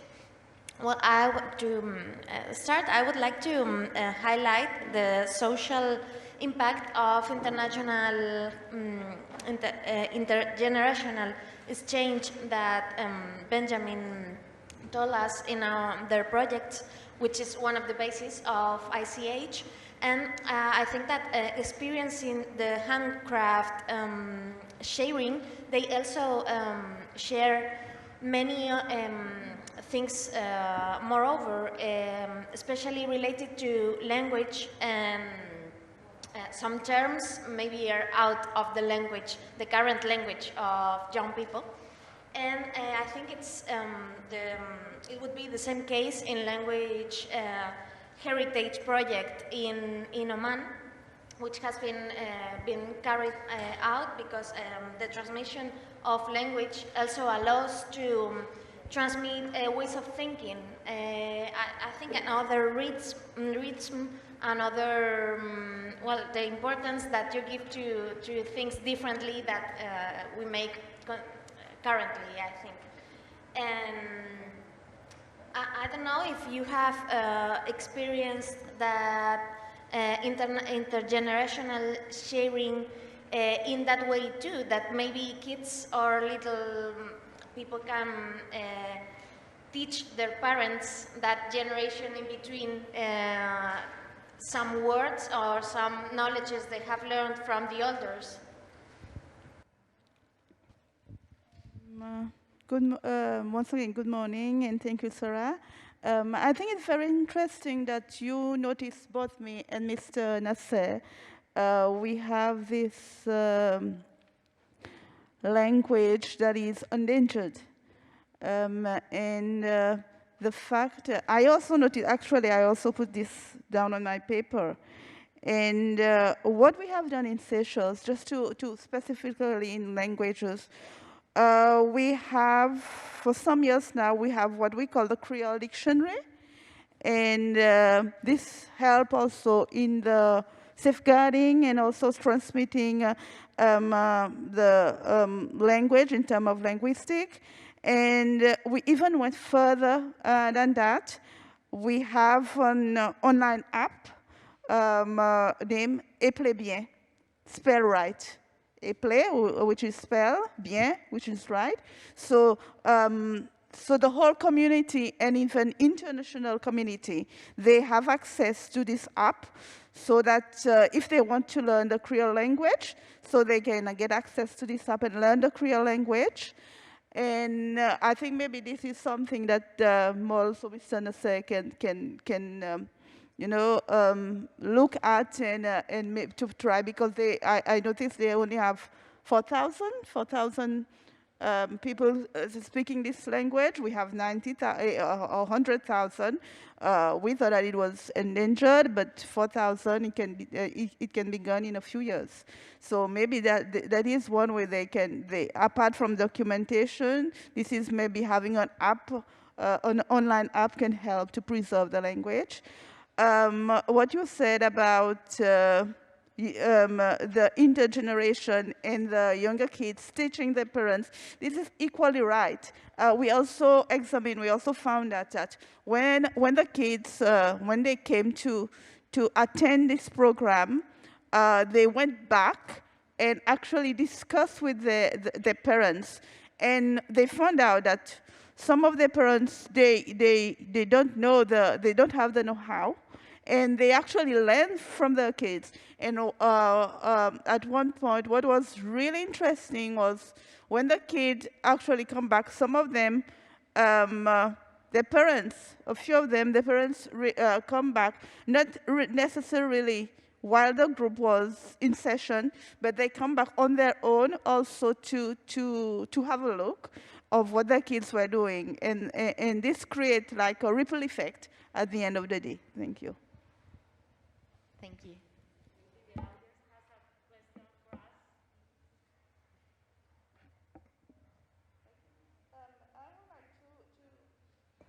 Sarah, you mentioned that you examined 14 regions in your 17 regions. I would like to know if there was any kind of internal conflict or internal decision that was really hard to take in terms of prioritizing the projects that you were doing. Because you know, when there are different practices of ICH in different regions, sometimes the local community will put pressure, will put forces that you prioritize their forms of practices over other regions. I would like to know, maybe if you can tell us a little further, if you kind of encounter these kind of challenges. Well, maybe I can talk by the general administrations, and Gemma can later talk from the other perspective, but I hope our responses are going to be in the same way, and it's in the way of collaboration.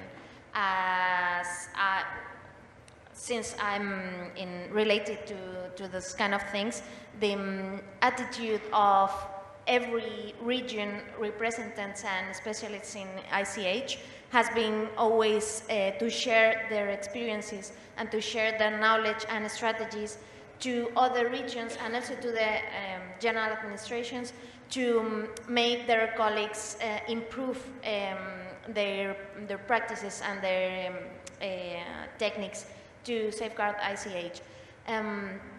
I think that's really different starting points for every region.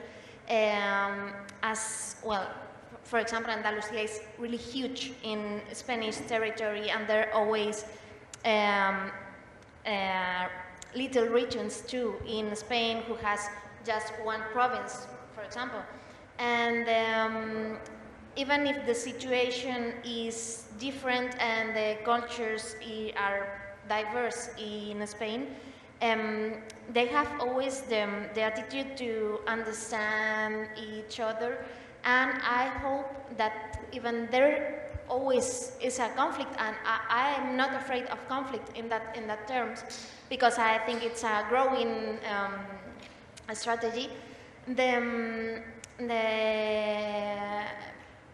Really, the ICH management in Spain is quite a small group, so the personal relations make easiest the challenges we face, even between administrations. There always are the personal relationships between people who make them easier and to facilitate the work for administration, as I can see it. I don't know, Gemma. Okay, I think that in Spain we have 17 communities, autonomous communities, regions, but in the Intangible Cultural Heritage, this is very important, I think, because this represents the cultural diversity that is in our state. No, it's a pluricultural and multicultural state. And in every region we have particularities, cultural difference, but and also we have political different. We have all the competence in heritage management, not in the international UNESCO and so on affairs, but in the rest of the competences are distributed to the regions. So the government of Andalusia, of Canada, of Galicia protect its own cultural heritage, but always with the coordination with the Ministry of Culture of Spain. So it's very in the same sense that Sarah highlighted, we are very coordinated.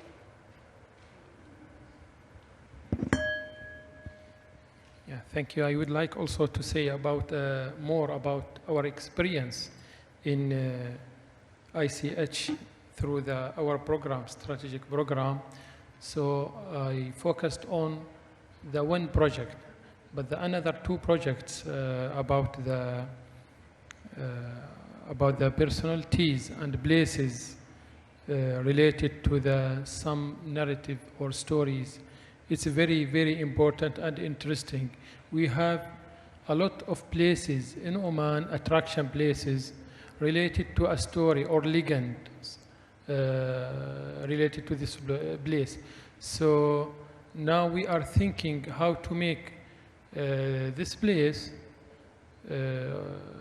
how make investment in this ICH by combining between place and this intangible cultural heritage to make some, for example, there is a famous tree in city of Sohar, around two hours driving from here. This it's called Al-Masho tree. It's a huge one. So just people believe that this tree is make a significant, like a magic medication for teeth pain. So just if anyone has teeth pain, just he must to go to this tree and make a nail in the body of this tree or shoots or something or anyway, and they believe this is relief for the pain. And also not only that, adding to that, it makes stabilization for the teeth and not falling for a long time. So this legend is very interesting. So now we are working on how to make collection between the place and these stories or legends behind the places. I would like to. Oh, sorry. I would like to ask you two about the challenges on mixing up your kind of tourism between with intangible cultural heritage. Maybe I don't know personally your conscious. I would really like to, but I think that your tourism is not as, like, for example, in Andalusia, linked to intangible cultural heritage. Even it's a great opportunity for you to show your real identity, maybe. And have you ever make any strategy on that way, or is being carried out? Or? Actually, now we are developing several strategies in terms of cultural tourism.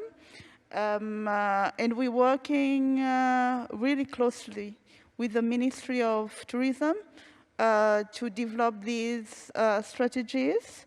But at the same time, we have to really be careful in the policy and strategies, whereby we have to ensure that cultural tourism does not have negative impact on the protection of ICH. Because Seychelles is very vulnerable. More so than Spain, I can say, in a way, because of our size. We're very small, and we receive about 300,000 tourists per year, compared to 100,000 Seychellois. And that is 3 tourists per 1 Seychellois.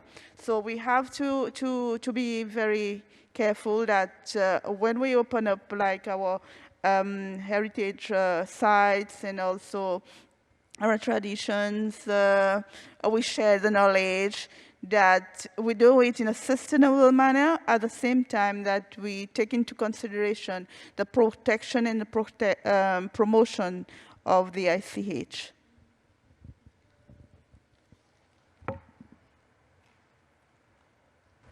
I would like also to add about this question. We have in Oman, we have the most 2 ministries about the heritage. It's the Ministry of Tourism and Heritage, and another one, the Ministry of Culture. So they have a lot of plans to make this intangible cultural heritage available for travelers who they came to Oman. For example, translation for some traditional music or songs, and also folk tales, make a poster, some publication in different languages. So all of that is achieved in Oman to encourage others to know about our ICH.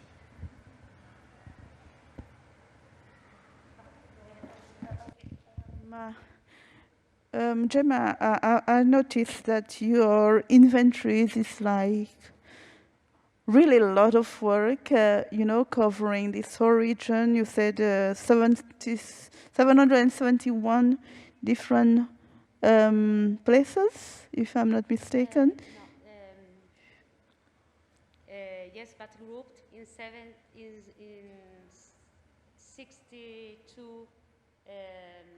Yes, 62 regions. Yes. I would like to know if, in terms of funding, how do you manage that, and how do you ensure that you be able to go to all the different regions, the mountains and the coast? How do you plan all this to ensure that you have enough fundings to actually carry out the project? When we began the Atlas, we decided to do a regional inventory, but it's an extensive inventory, not an intensive one. So we worked not in every municipality, but in this region that we consider that are a lot of things in common in the geographical, ambiental, cultural sense, and so we chose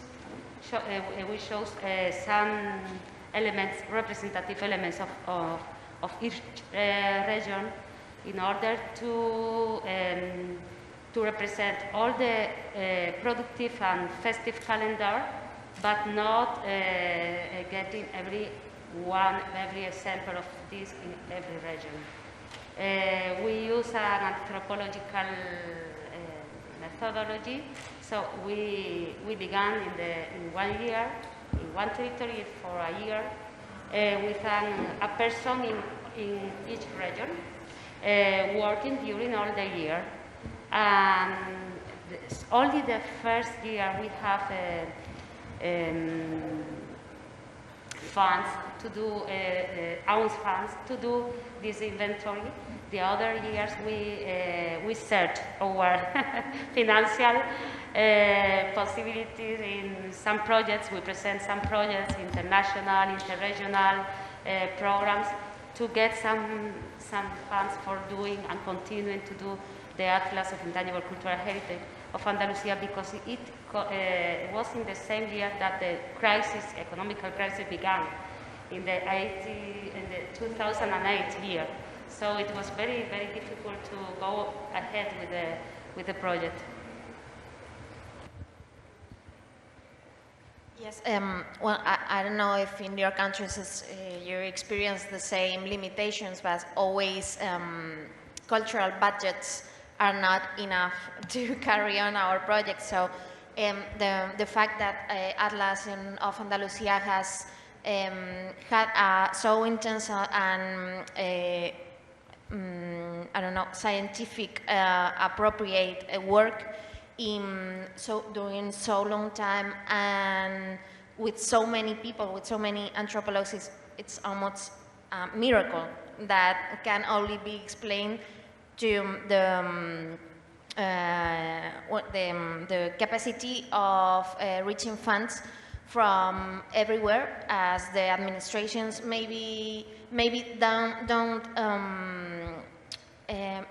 well, I don't know that if they take the importance, the real importance that kind of projects have, but they, in politics agenda, there's no place for ICH sometimes, just for the, well, the visual part of ICH, but not the rigorous work that it has to be made to have that results to show to the world.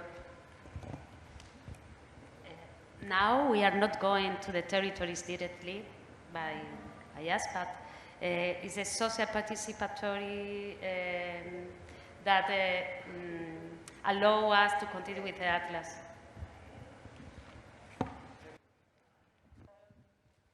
I can say I was thinking of the voluntary and social participation that allows the preservation and safeguarding of ICH. It is the case in Seychelles at our site. We do get a lot of people who comes in and they voluntarily give their services or knowledge, and they are eager. They want to be part of the project, and because of the eagerness for them to share that, you know, as human beings, we do like sharing. You know, it's one of our traits, and that's what allows the program sometimes to carry on. Because if we just rely on funding, sometimes, like you say, governments and political-wise, they do not understand why such project has to take such a time eventually for us to see the result.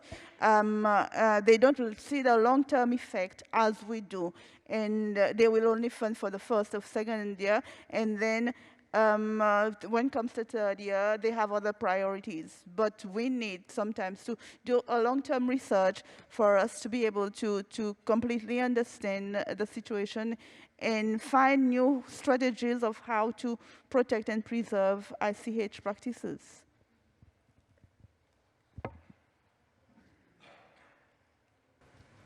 Yeah, from our experience in Oman through the program, from the 10 research teams. Fortunately, it's not a big budget because it's not like scientific project. We need a lot of tools, we need a lot of equipment, labs, and etc. In other hand, also, we are facing some problems with inhabitants in some area. For example, some people hesitating to make interview with you. I don't know, there is no reason behind that, just he wouldn't like to make an interview. Also, the good thing that some project coming from outside of Oman, for example, there is another language in danger seriously in south of Oman. It's called Al-Habyut. So the PhD candidate from a Sorbonne University in France, he came to study this language as a PhD project. So also this is the save efforts and provide a lot of data about this language. So a lot of efforts, but still we are facing some problems sometimes.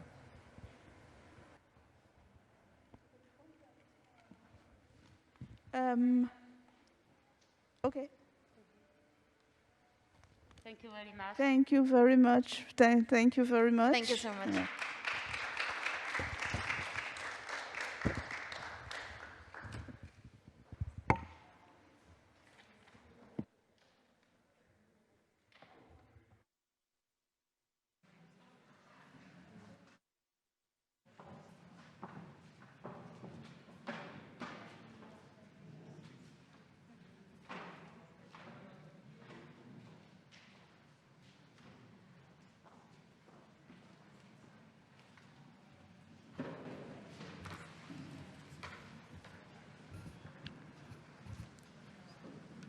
Thank you so much. A big thank you to everyone here and to all of our experts. Before we close our session with our wonderful artist intervention, I also wanted to invite everyone to the second half of today's program, which will take place at the Sun Stage at 5:40 p.m.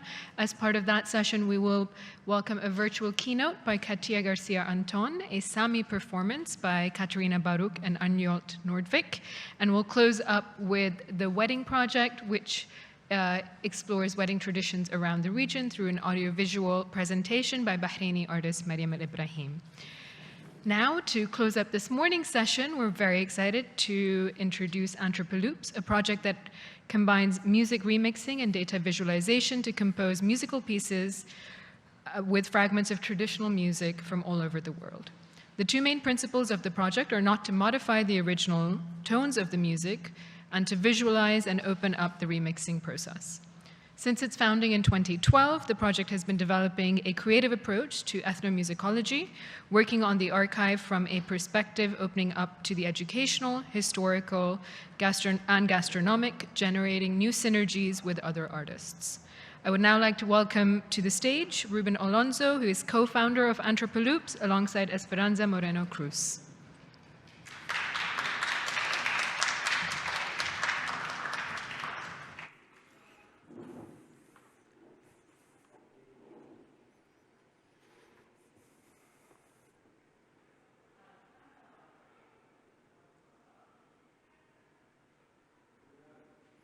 Hello, everyone. Thank you very much.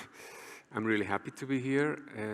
First of all, I would like to thank Carmen and Andrea, all the staff here at the Spanish Pavilion, and also Aquamarina and all the staff in Alserkal for making this possible.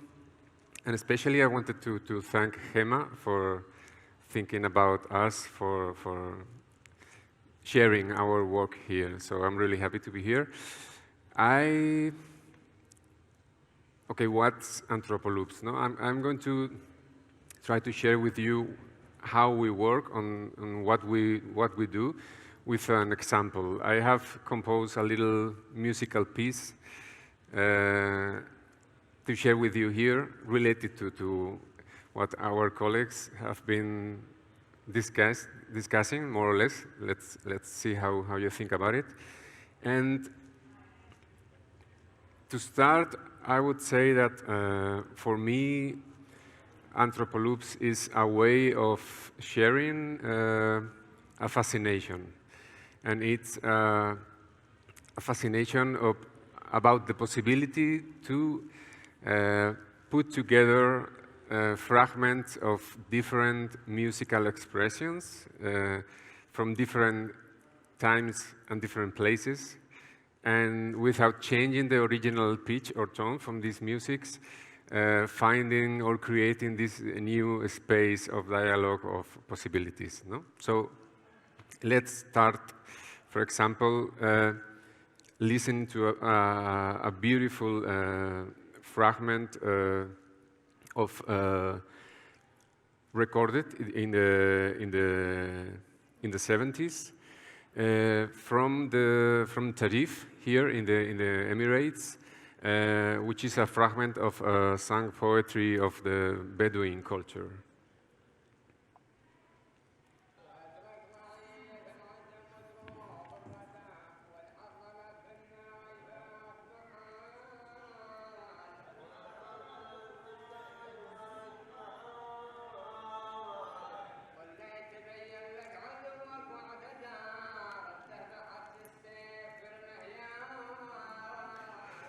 So let's think about the possibility of relating this fragment with a fragment from also a recording from the 70s, but this time from the Seychelles, no? Which is a recording from a marvelous artist called Jacob Marie, who plays the bomb, which is a kind of musical bow.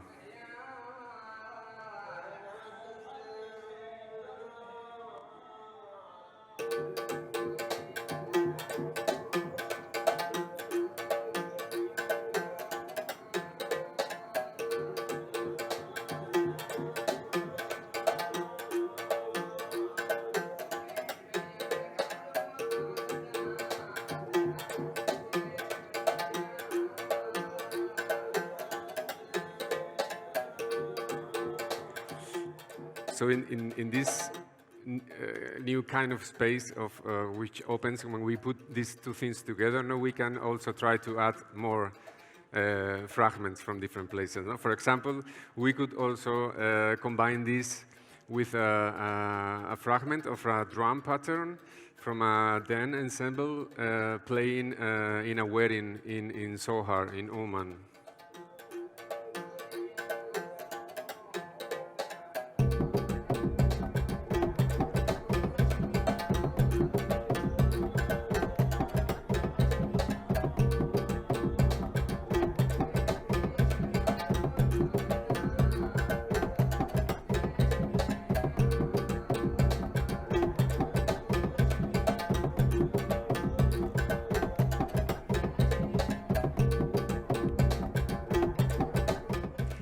And also, we could add to this mix a marvelous Fijiri recording from the tradition of the pearl divers in Bahrain.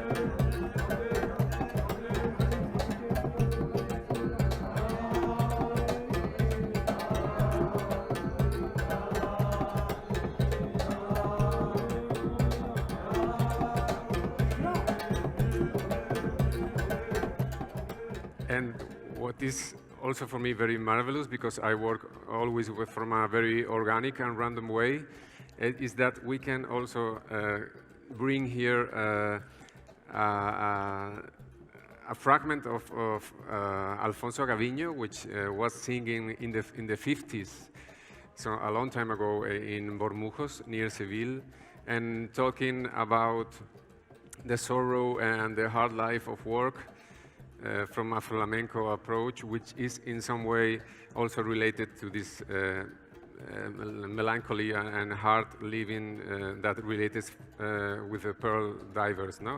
All this marvelous tradition.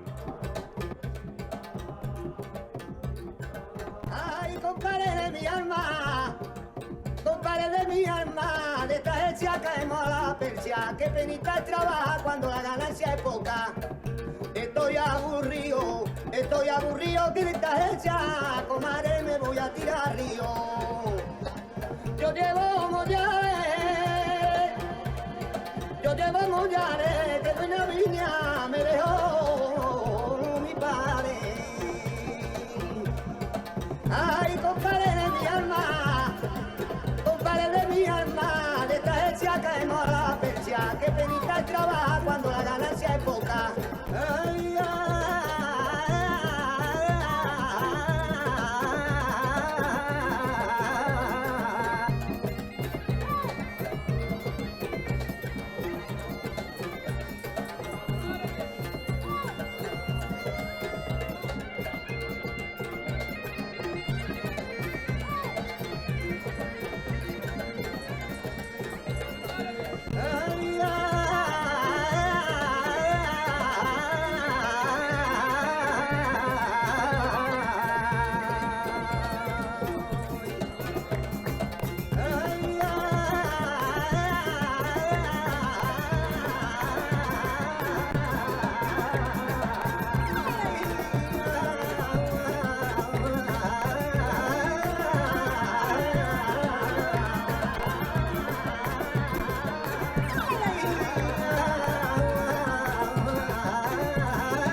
So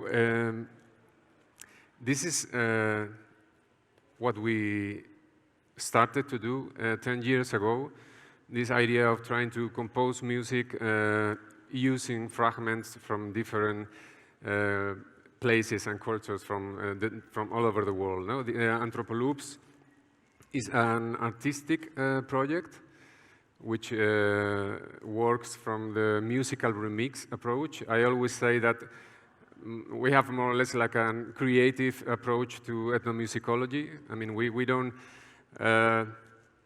try to identify existing connections between cultures from all over the world, but instead of that, we try to imagine new possibilities and connections. So Esperanza develops this software part, this data visualization, because as you have seen, for us, there were two main principles. As I have said, we don't change the original tones for the music, so we try to value and respect as much as possible these musical expressions. I only make sometimes time adjustments, you know, as to help all these musicians from different places through meet virtually through the electronic music. So, and the other main feature or aim of the project is to try to open as much as possible the remixing process, not only as in live performance, as you have seen with the map, but also in the process of composition. So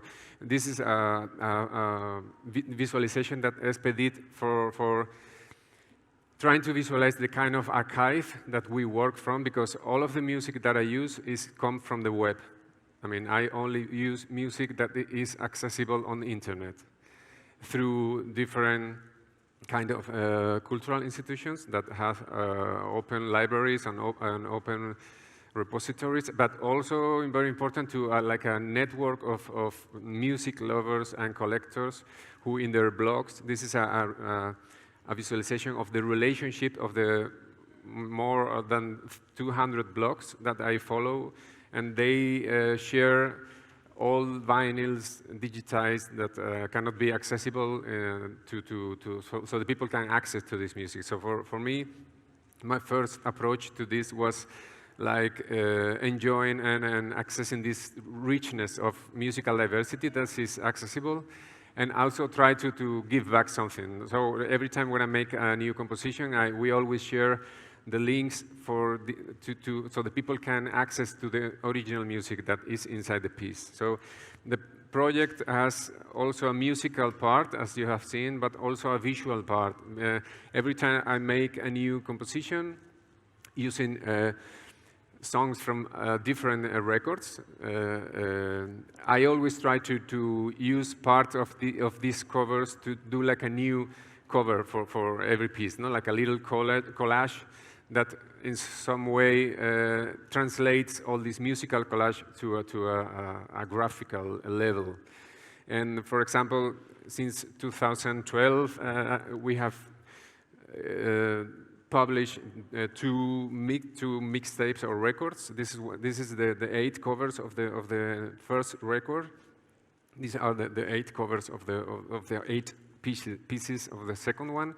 And the third one we did was, the first 2 were more or less like experimenting of this approach with music from all over the world, but in the third one we started to do more focuses project, also working with migrant people communities in Seville, and we did this record about music from South America, because it was related to an artistic project that we did with some communities in Seville. And I'm going to share with you at the end of my presentation a piece from our last record, which is called Mix Nostrum, and is about approaching this richness that inhabits and around the Mediterranean Sea. But before that, I wanted also to share with you how the project has been evolving in the last 4 years, more or less, which we have been trying to translate or apply this idea of musical remix to different fields, working with some colleagues and some artists in creating synergies. The first one that I'm going to share with you is a project which tries to combine music and cuisine and cooking, no? And it was, sorry, I'm going to. It was a project that combined music and food, as I have said, and trying to approach this subject from a historical point of view. So we try to focus on the exchanges that happened between Spain and Portugal in the 16th century and Japan, and try to build like this show where the audience could access to these mixtures that have been produced through history.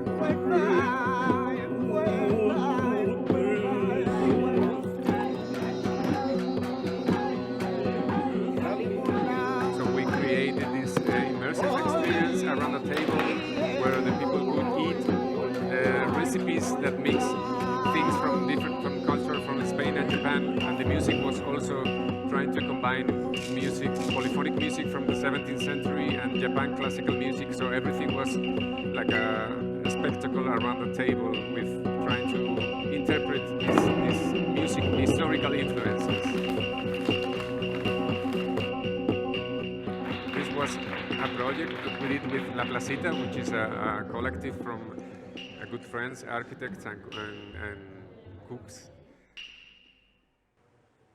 And also a very beautiful one that we are developing right now is a project which is called Cleos, which is developed with Nomad Garden. They work with plants and gardens, and we have developed this app and this device that allows you to access to histories and narratives that are embedded in our gardens in the city. The memory of these plants, where these plants come from. So we love to look at this plant world and try to reveal the diversity that also in some way relates to our own diversity as cultures, as a society. So every plant comes from a different region of the world, and I compose a piece using fragments from these different regions. And when you approach a plant with a mobile app phone, you can hear this loop from the same origin as the plant. So in some way you create your own mix, walking through the gardens and approaching the different plants and accessing also the stories and the botanical facts that these plants creates and between them and us, and between us and our.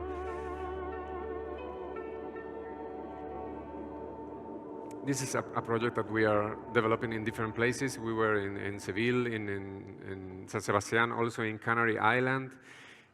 And the third synergy, which we are very happy of being able to do that, is 4 years ago we started to think about anthropoloops as a possible educational practice.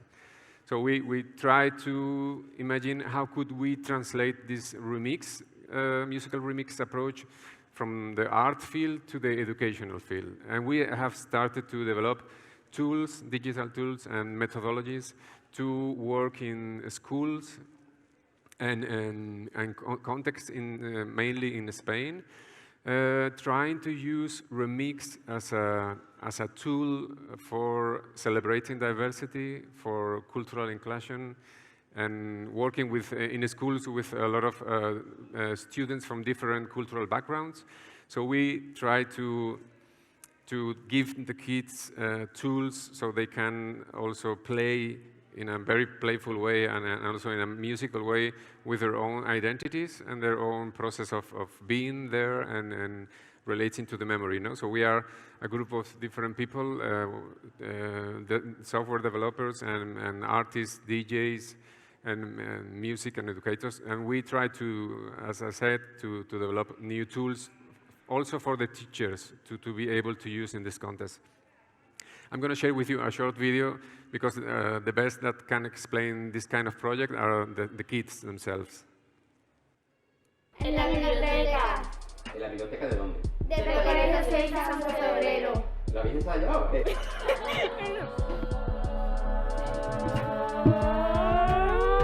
Hoy vamos a utilizar el cuerpo para crear música.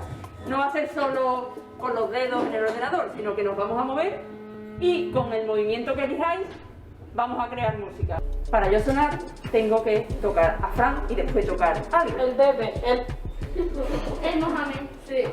Yo tengo este. ¿Os acordáis de este? Sí. ¿Veis el loop? ¿Lo entendéis el loop, no? Sí.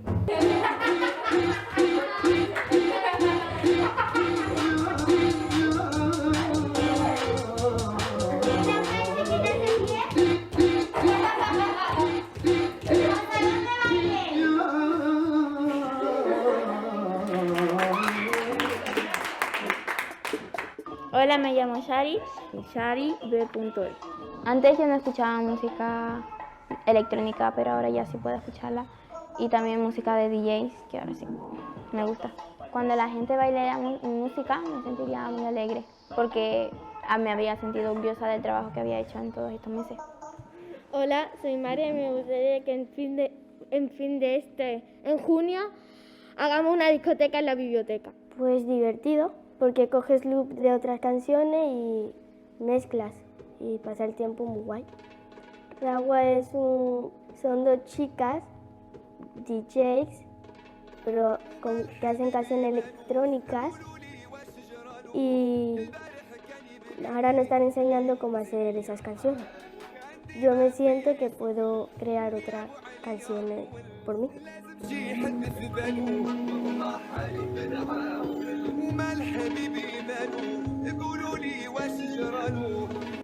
Lilia Gazarian. Yo he mezclado un parte de música de Armenia y de Linkin Park. En mi país tenía muchos amigos y ahí nadie, como solo mi familia y yo. Aquí. Sí. ¿Y ahora tienes amigos? Sí.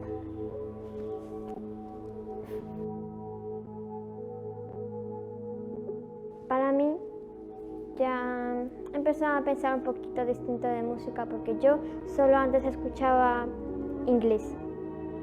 Ahora escucho también árabe, español, ruso. Yo ya puedo hacer mi propia música, más o menos. Y con las canciones que me gustan. Que nunca pensaba que voy a hacer mi propia música. Y como me siento muy bien haciendo la música. Y cada día voy a hacer para que sea mejor.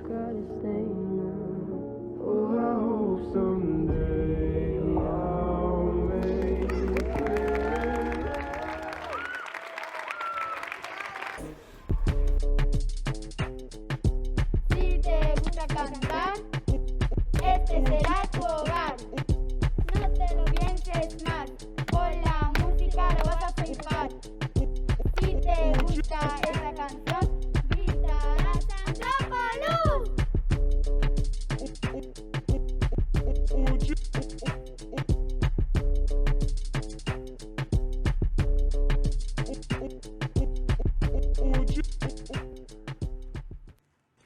So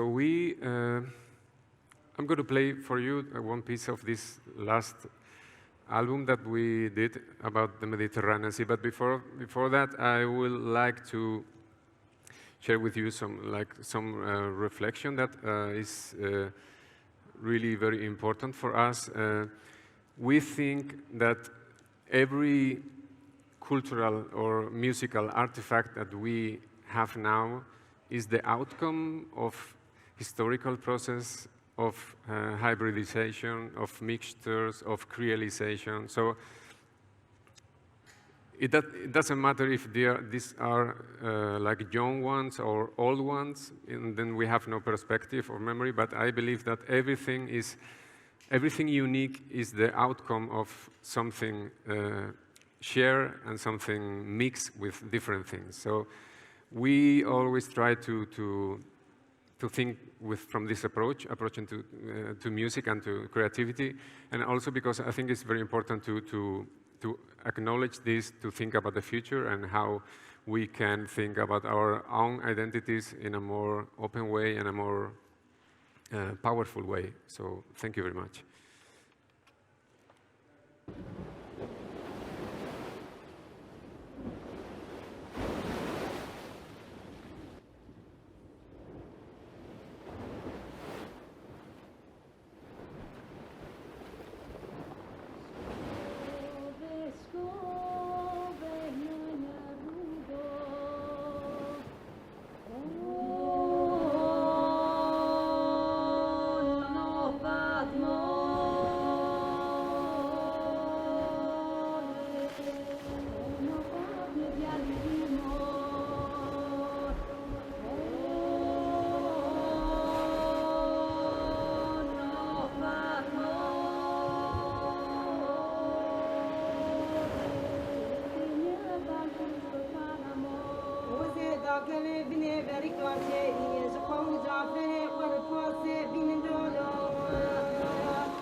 Thank you.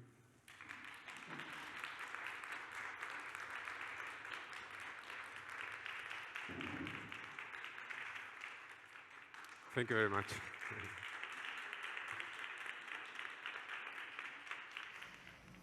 Hello, and thank you for joining us today. And welcome to the evening session for the program Listening Pause, which falls under Expo 2020's Knowledge and Learning Vision 2071 theme. This program explores the preservation and knowledge of intangible cultural heritage and its potential to inspire and drive new partnerships across sustainability, climate change, community building, and planetary coexistence.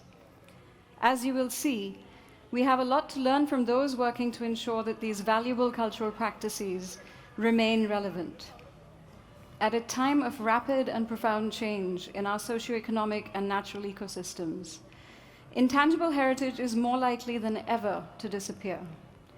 Especially in regions less represented in international safeguarding efforts, neglect could lead to important cultural wisdom being lost to us and to our future generations. This listening pause gives the stage to some of the actors who are grappling with these questions in critical ways, and it invites you to take some time to learn from them. Left out in conventional ideas of knowledge and education, indigenous cultural knowledges, especially oral, musical, or movement-based, need our care and attention so that we can better understand and look after our cultural antecedents and understand each other. A few words about Alserkal Advisory, which unites a group of thinkers and practitioners within Alserkal and our extensive international networks. Alserkal Advisory develops public programming and establishes cultural spaces. This twin expertise is underpinned by an unconventional approach to content strategy and a lived understanding of creating audience and context-specific programs and content. In partnering with Expo 2020 to conceptualize cultures in conversation, Alserkal Advisory has brought together some of the world's leading thinkers and practitioners from multiple disciplines, researchers, academics, poets, artists, and many more, to address and reimagine critical contemporary ideas. I'd also like to invite you to visit Alserkal online, where you can tune in for more content and responses relating to all the theme weeks that we've been developing together with the Expo team. And a big thank you to everyone who's been involved to make this possible. Finally, it is my absolute pleasure to announce the program for this evening and to introduce our keynote speaker, Katia Garcia Anton.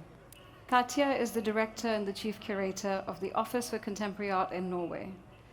She has curated over 100 exhibitions of art, design, and architecture, and was most recently the chief curator for Actions of Art and Solidarity. At the Office of Contemporary Art, she has generated significant indigenizing practices and programs. Oka is also the lead commissioner of the transformation of the Nordic Pavilion into the Sami Pavilion at the 59th International Art Exhibition of La Biennale di Venezia. This will happen in 2022. Katia is also part of the curatorial group for the Sami Pavilion, and in August 2020, she will become the director of the Northern Norway Art Museum.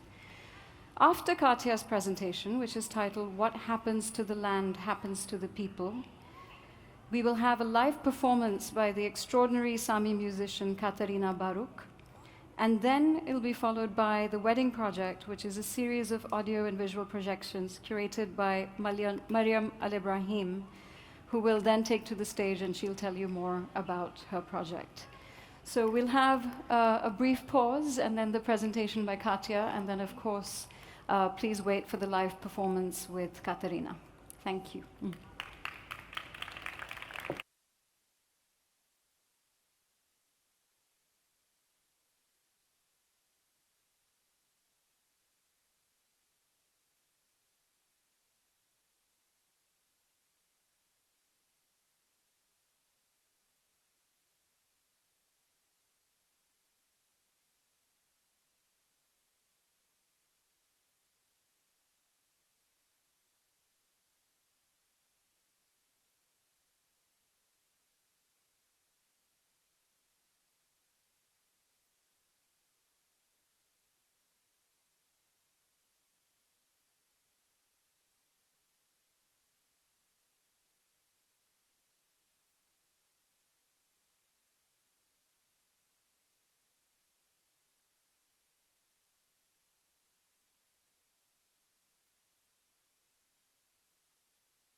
Vast area that they have inhabited since time immemorial, and that today is divided by the nation states of Norway, Sweden, Finland, and Russia.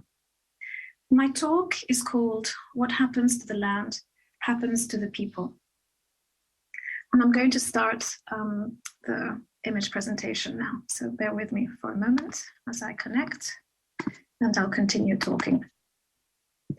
So, what happens to the land happens to the people. These words are inspired by the indigenous Chickasaw author Linda Hogan in her book Dwellings, A Spiritual History of the Living World. And this title invokes two thoughts which are central to the Sami nation and important also to the more than 5,000 indigenous nations in the world, with around 500 million indigenous peoples globally. These two thoughts are essential when thinking of the immaterial knowledges which frame Sami and indigenous worldviews. These two notions are, on the one hand, a shared way of indigenous and Sami doing, being, thinking, and seeing, based upon the indivisibility, reciprocity, and duty of care between people, lands, waters, fauna, flora, spirits, and other than human beings.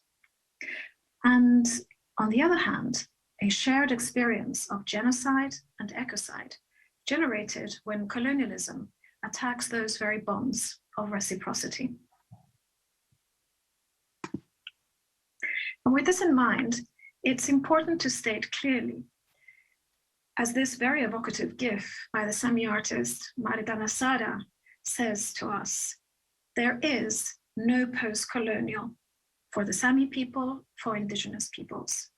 That is to say, the experience of a colonial regime is ongoing in their lives today. This image I'm showing you now is a map of Sapmi, the Sami homeland, made by the Sami artist Hans Ragnar Matthiessen back in 1979, a time in which Sami people mobilized with strength to claim back the life and culture that Nordic and Russian colonialism had suppressed for centuries. The artist, Matthiessen, reinstates in this map the Sami names that the colonial maps had erased. Sami language is thus reclaimed, as is the interdependence between language and the land that it emerges from. And this kind of erasure, as Matthiessen points out in this work, is one of the many colonial damages experienced by Sami and indigenous peoples. And there are no better words than those of Sami poet and artist Sinova Persson to comment on ongoing experience of colonialism for the Sami in their homeland, Sapmi. I'm going to read a poem by her. It reads like this. When Otto the Earl of Helloig sailed north along the coast of Finnmark to the Kola Peninsula in the 9th century, he reported to the King of England that he saw no one else than some Sami until he rounded the peninsula by the White Sea. So what happened to this land? How did it disappear? Where did it go? I live in the land of devils, witches, monsters, they've said, in the land outside of the map, in the nothingness, in a history beyond history, the Sami history made invisible.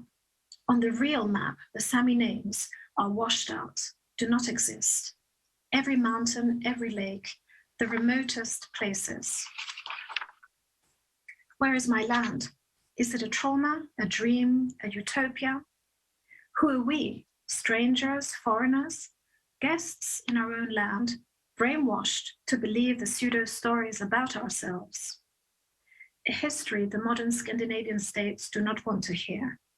No, there were no military forces, no shooting, no killing. They did it the human way. Their refined cruelty, the assimilation programs, loss of language, culture, history, land, the shame brought upon us. Otto the Earl sails on, the land is explored, the people civilized and tamed to silence. This time, they suck the rest of the fjords, the mountains, the fish in the big ocean, all the resources, the natural richness of the Arctic. She's an extremist. Don't listen to her. We've been supervising her for a while. The voice of the poet, the need for a voice. We've given this people citizenship, equality, welfare, education. What do they want? Back to the Stone Age? We want stability in the region, borders, control. We've saved this uncivilized people from poverty, taught them how to read and write our language. The poets should tell stories of beauty, the northern lights, the midnight sun. We have no problems. We've sold them by eating them. We own the land. You are citizens. Unsubscribe the map of the colonizers. This poem by Sinova Persson, called The Land Outside the Map, is still unpublished, written in 2016. So Persson experienced firsthand the strategies of assimilation that led to ecocide and genocide against Sapmi, initiated with first contact, and that led on eventually to its formalization in the form of a brutal state policy called Norwegianization, launched in 1851, and supposedly officially ended in 1987. She was also a part of the legendary Alta Action of 1978 until 1982. an eco-uprising uniting Sami peoples with global indigenous peers, Nordic and international accomplices, the first indigenous movement in Europe, catalyzed by the Norwegian government's secret plans to build a large dam on the legendary Alta River, one of the most important salmon rivers in the world. A dam that would have flooded vast areas of Sapmi, forcibly removed Sami people, drowned immaterial knowledges and relations with fauna and flora, livelihoods and spiritual sites.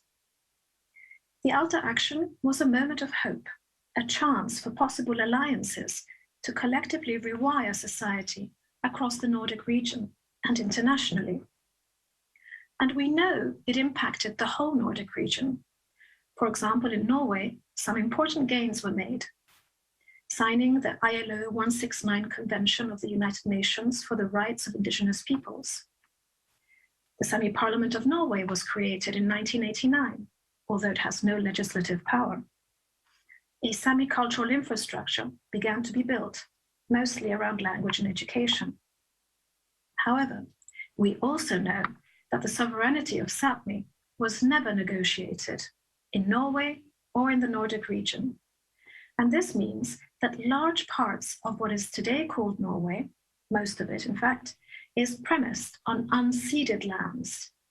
And crucially, that Sapmi's core worldview, the interdependence between Sami lands, waters, biomes, spirits, people, and other than human entities, the understanding that Sami cultures and land are one and the same, indivisibly bonded, that knowledge was inscribed in the land, and so often immaterial, that was never acknowledged. The decolonial momentum the Alta action catalyzed stalled by the late 1980s. The colonial apparatus continued and continues to be embedded at the very heart of Nordic democracy, from health to education, from green energy to environmentalism, from culture to law and economy. Today, more than 40 years later, young Sami generations seem unanimous in their assessment. The very survival of Sapmi, epistemologically, its knowledge, ontologically, its way of being, and methodologically, its way of doing, is at stake. For the younger generation of Sami daidars, artists, and warriors, material cultural makers, the struggles of the Alta action continue. Many would say now they are worse than ever.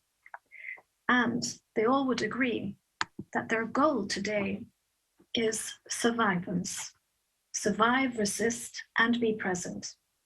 Survivance against the colonial pressures that continue to impact Sami society, including, for example,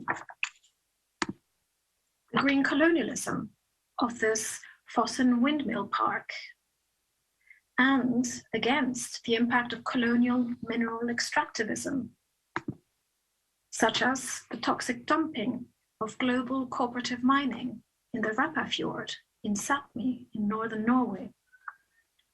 So many Sami people are today exhausted by the hundreds of court cases against Nordic governments to defend their lives, immaterial knowledges, lands, in the face of colonial policies, extractivism, and green colonialism.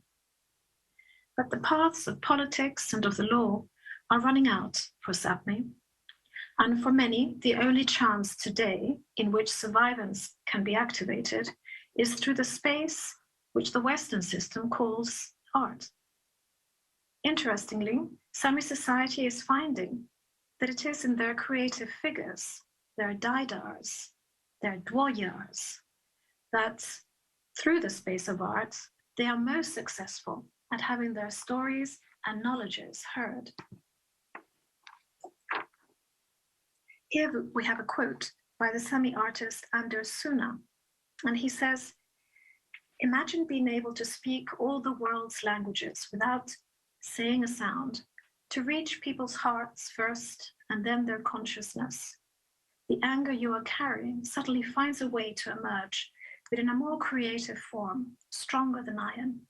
Art, for me, is that."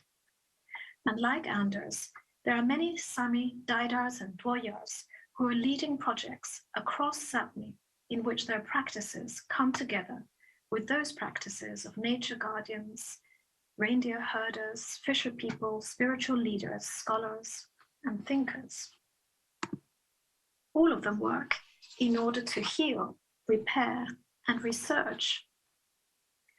Heal, repair, and research key areas of Sapmi, heavily attacked in the past and today by colonialism.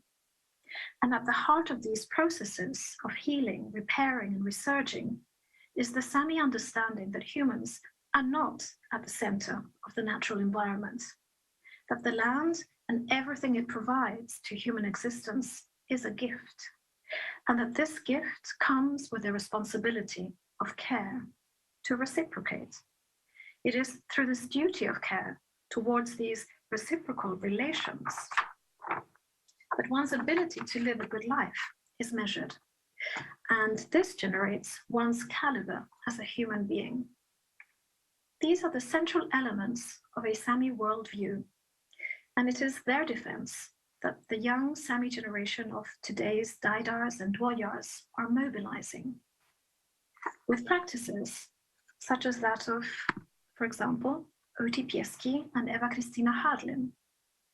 It has long been said that the fastest way to remove a people is to eliminate their spiritual beliefs. Sami artist Oti Pieski and her accomplice, Eva Kristina Hadlin's work is focused on revitalizing Sami matriarchal spirituality. They have spent years working with women across Sapmi, gathering their oral stories, their knowledges, and their memories of the Labjagapir that you see in the image here, also called the horn hat. This horn hat was customarily worn by many Sami women and believed to be indicative of the strength of women in Sami society. It was also thought to be a place that held and protected the power of Sami goddesses.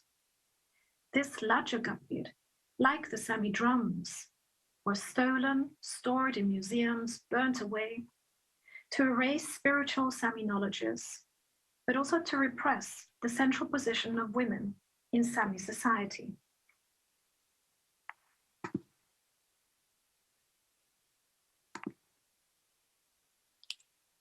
Elos Deatno is a collective project, bringing together Sami artists, activists, elders, scholars, nature guardians, all of whom work together to defend Sami fishing rights, to defend Sami rivers, to defend the sovereignty of rivers such as the Deatno River, one of the most important rivers for Sami people.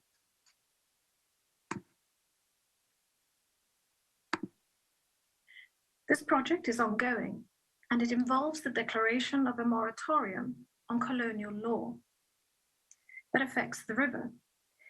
It also has led to a mobile artist-led moratorium office to advise all those who want to subscribe to the moratorium or to create their own moratoriums elsewhere in Sapmi.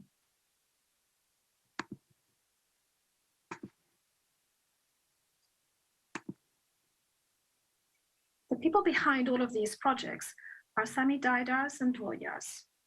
They are what in the Western sense we would call artists and craftspeople, and they're also nature guardians.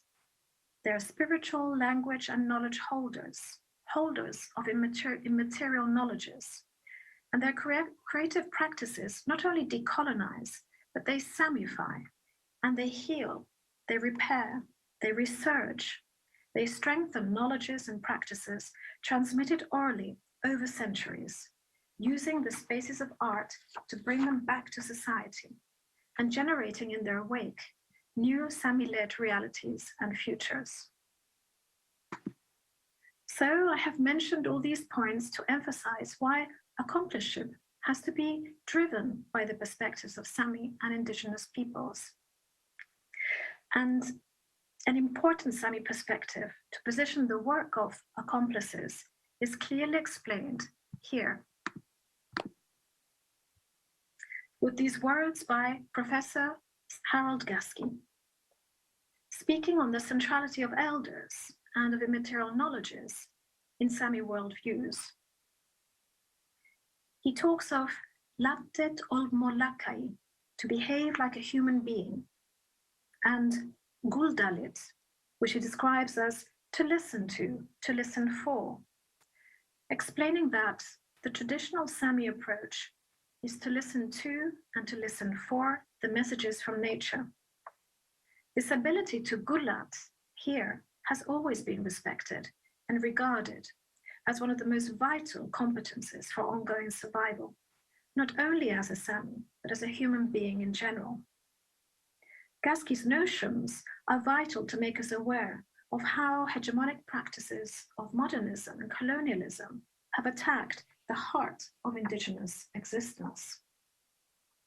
By repressing or eliminating these relations to lands and waters and all elements of the other than human world, denigrating or extinguishing in their wake indigenous ways of thinking, being, doing in the world. Our institution in Oslo, the Office for Contemporary Art, understands that the decolonization and the Samification, the indigenization of art institutions like ours in the Nordic region and beyond, need to heed these thoughts closely.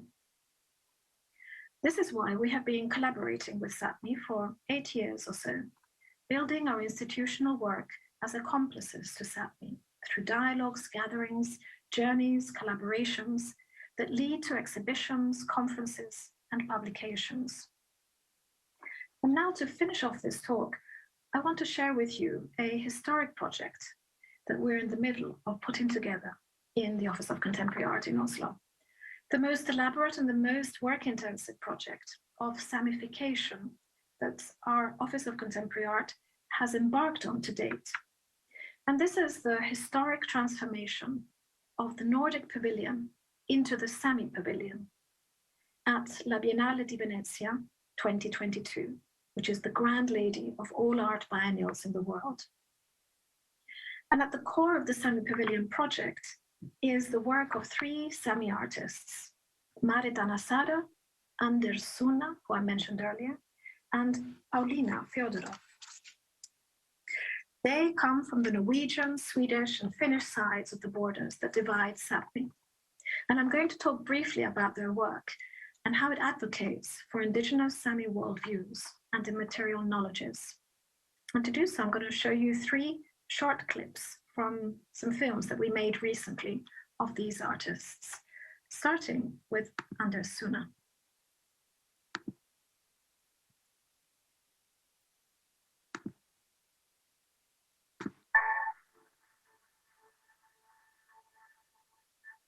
Men väl minst väl tydligast kanske var kring 98-99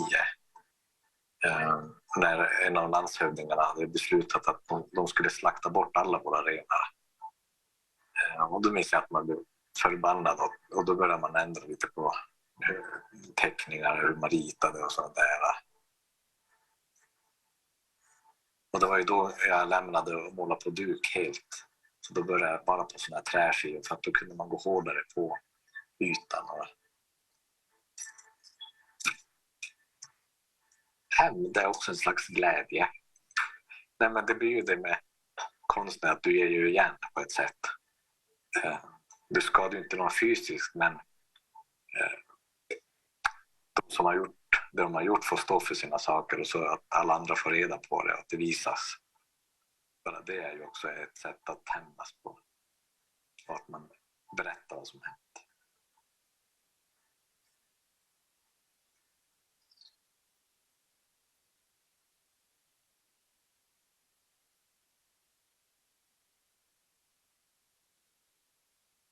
Anders comes from a family of reindeer herders on the Swedish side of the Sami region.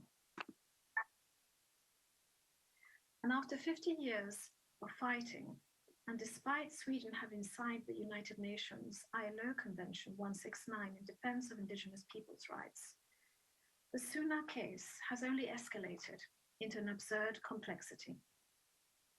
They have been evicted from their own herding lands.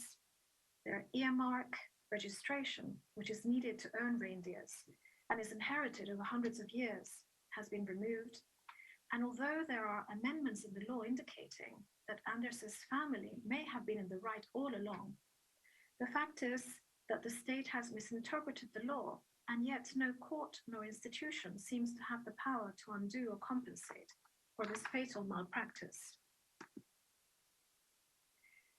His paintings, murals, installations, poetry are as much tools to keep the knowledges around reindeer herding alive as tools of contestation. The works evoke totalitarian occupation and brutal slaughtering, but they are also works of healing for him and his family. And whether using paint, poetry, installation, animation, or performance, Anders's work represents a tenacious determination to stand up, to survive in a struggle with the Swedish state, with their non-Sami neighbors, and even the struggle with some Sami peers. That would be the ultimate state victory, of course, to divide and to conquer. Coming up is a film which talks about the second artist I mentioned, Paulina Fyodorov.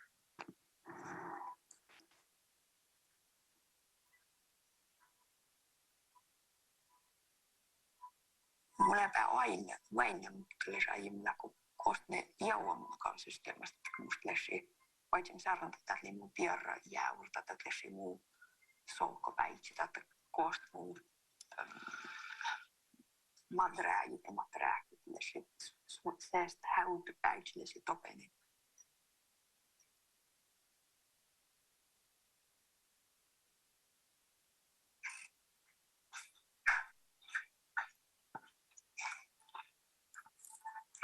This is inside of our...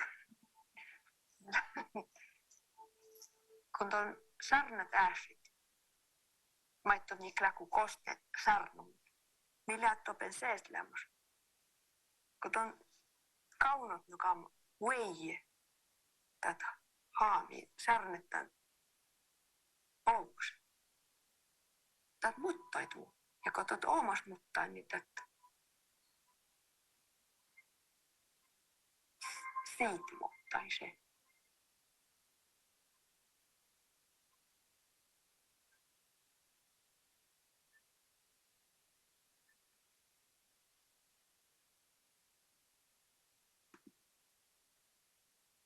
Theatre director, defender of forests and rivers, and politician Paulina Fyodorov has roots both in Kevajaur, in the Finnish side of Sapmi, and in Swanjel, in the Russian part of Sapmi. These are unceded, Skuld Sami lands. Fyodorov's Skuld Sami family has experienced deep loss at multiple levels. In their ancestral grounds of the Kola Peninsula, in what is now Russia, the Skuld community were pushed across changing borders, first by the Finnish into Russia at the time of the Russian Revolution. There they endured Soviet-enforced collectivization and British-sponsored nickel mining that resulted in the requisition of Skuld Sami forests and rivers and their forcible removal from the land, as well as in the degradation of the region by acid rain. After the Second World War, as the borders changed again, they were once again relocated into Finland. And finally, in the last decades, climate change in the Arctic region, whose effects are experienced at an accelerated rate compared to the rest of the world, have added significant pressure to the Skuld Sami struggles. With this crucible of geopolitical theft and abuse, ecocide and genocide, Paulina Fyodorov's work uses theater, performance, forest and river revitalization programs, but also political work, such as the drafting of the Truth and Reconciliation process for Finland. Working with all these tools, Paulina attempts to purge the body and minds from colonially transmitted forms of existence. She is mindful of the matriarchal strength of spiritual and social organization of ancestral Skuld Sami forms of being, doing, and thinking, early targets of colonial strategies of patriarchization. Paulina recenters Sami matriarchal values in her works as lead activators of a Sami sovereign living of the future. And above all, her work is about re-establishing the bonds with lands and waters and honoring Skolta Sami's duty of care for the land. As she says, there are traditional landkeeping and water trading practices, very concrete ways of how to give back. In the case of the forest, in the old days, when you slaughtered an animal, the insides of the belly were given back to the forests. It was a way to nurture the land and enrich the biomass. If the river is still giving you fish, it's your duty to give back. And these sets of very strict rules come from traditional culture. And this is how I was taught to interact with the river, to ensure that the river stays clean, that it is not overfished, and that no harm comes to it.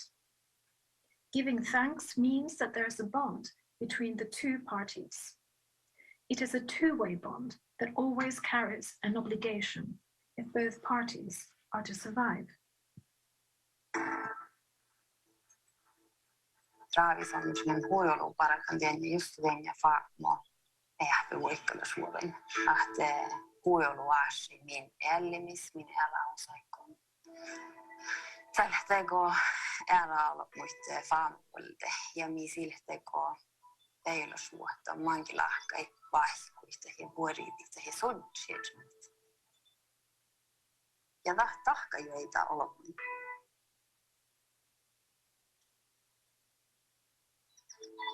Tänne traagisesti huiluntulas ja huipoltaji munidaan. Tänakto vuodessa, että muu hommus reageerille poddaa vuor vaasausaita. Vuot karraa semmoista touttuut. Tähän tjoggii straalia joutumisaat.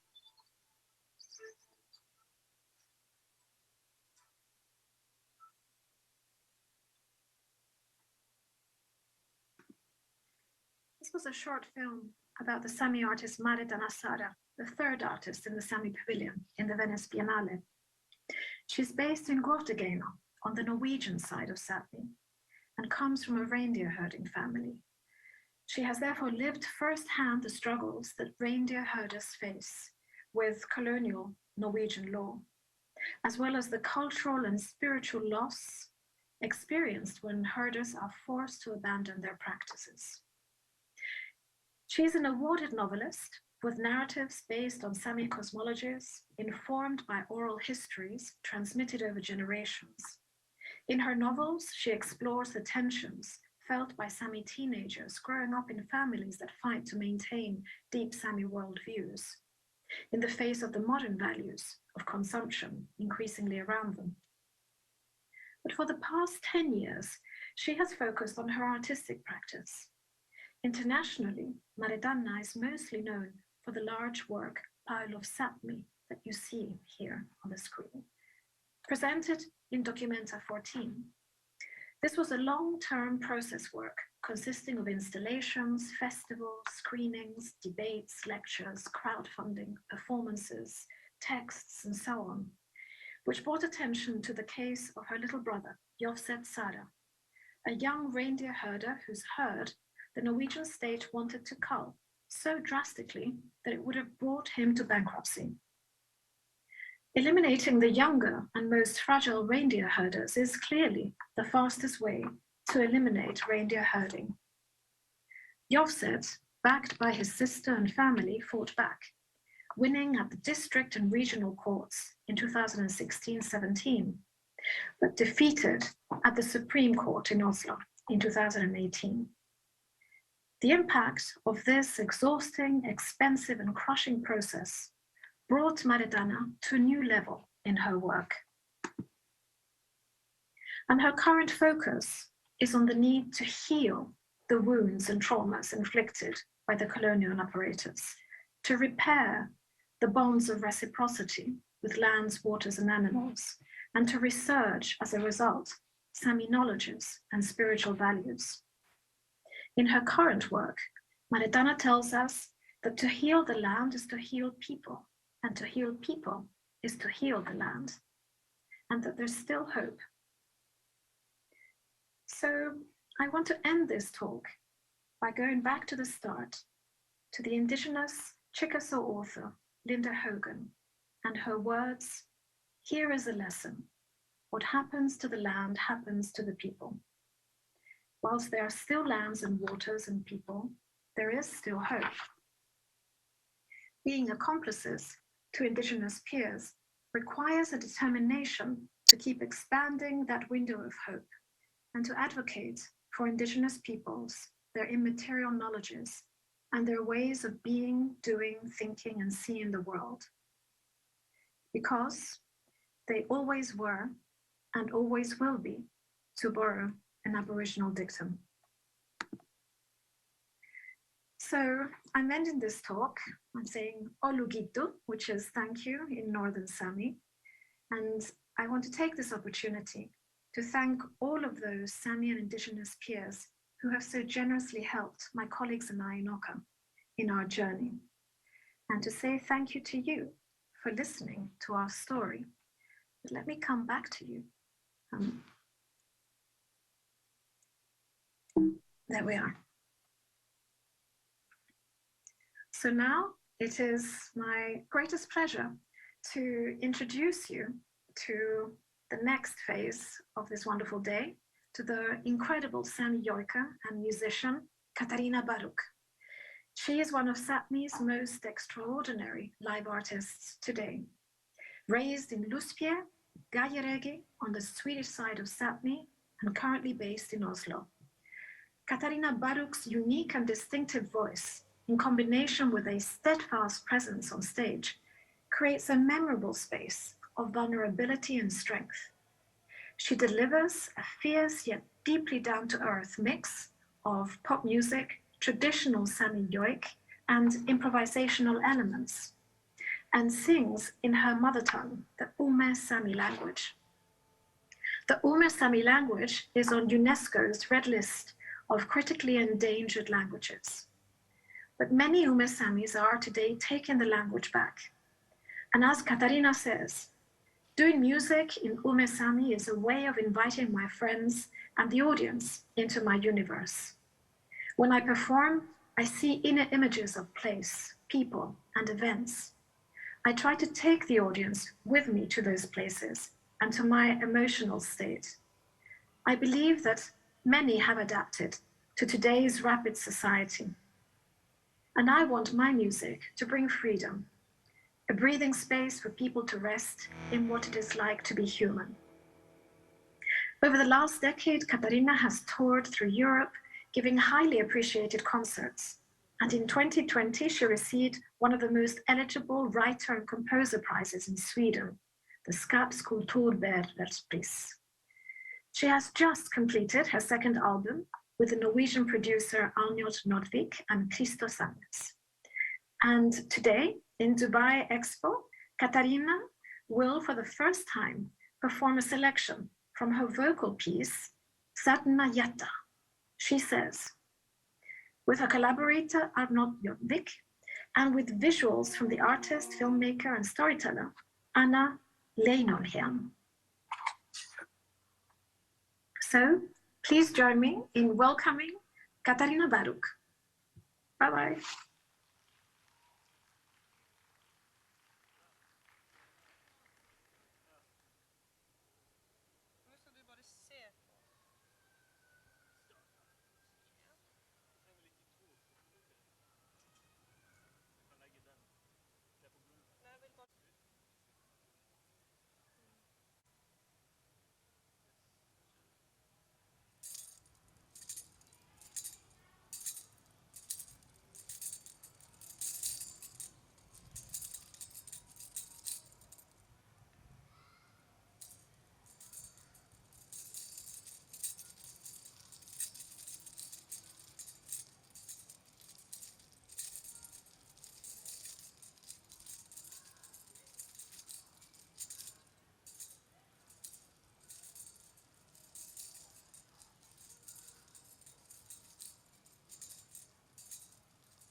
A long the same tracks where you used to walk.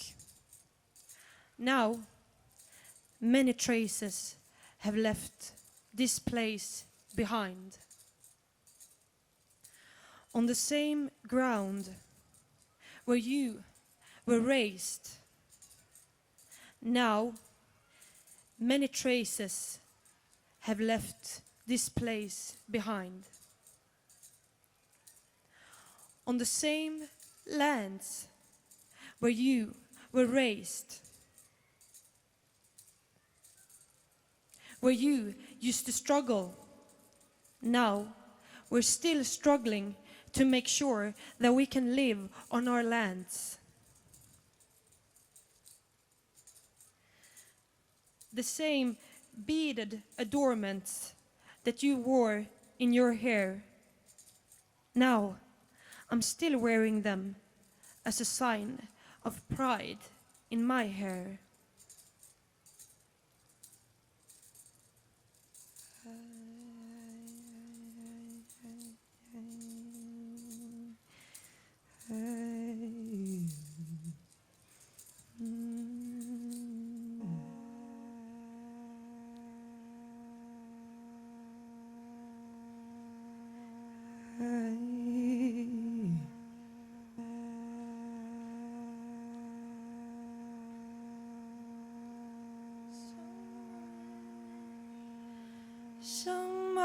Palkan mihtai kusnidoi na bruki vaitsai talinge vaitsipi vai viesot mien lantenai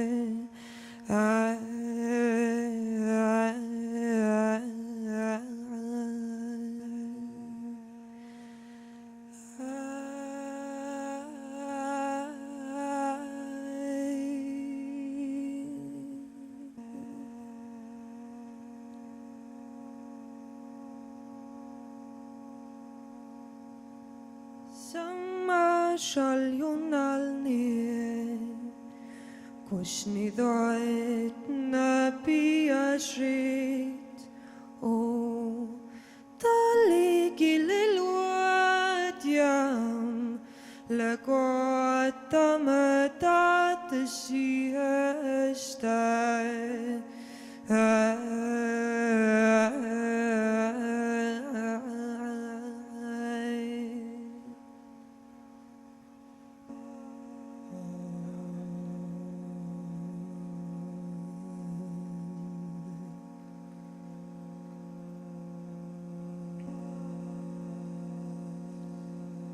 Sama etna mishni Gushnidoi na brukirachet Dali ingerachepi Vai viesut mi lantana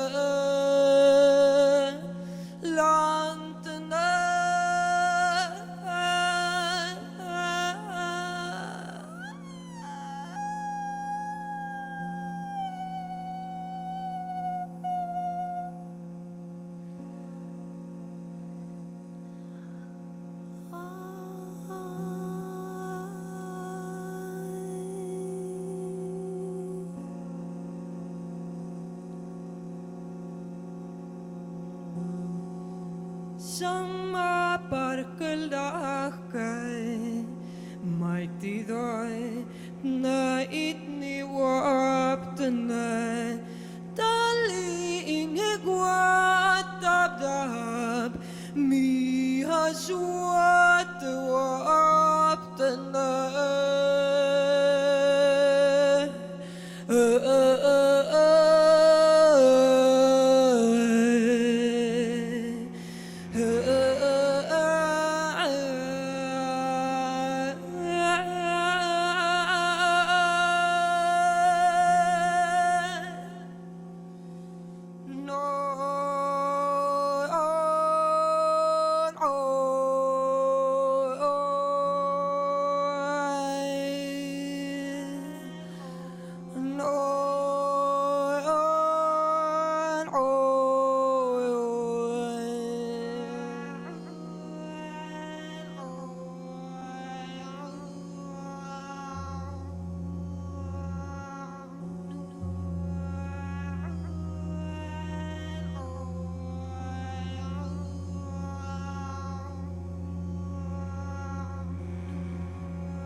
No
quieres ودن algo,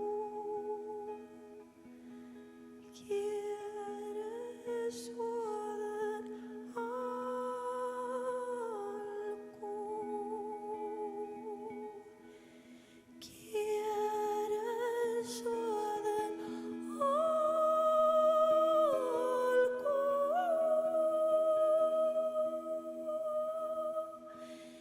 quieres ودن algo,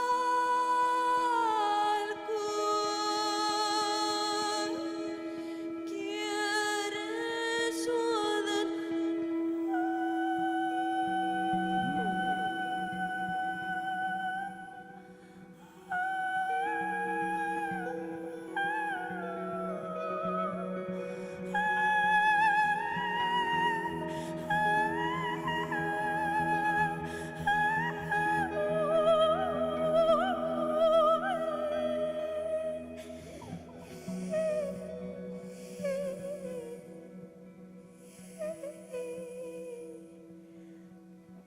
Date quieres ودن algo.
Hello, thank you for coming out tonight.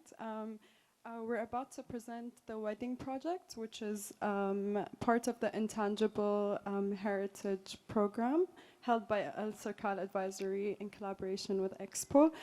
So Intangible heritage for me has always been related to music. So part of this project is a wedding research project that is ongoing, and it started in Bahrain, my home country. We are covering actually 4 countries: Bahrain, Tunisia, Kenya, and Palestine. And the purpose of this is to have a permanent archive of the Arab world, from North Africa to Asia, of wedding music culture.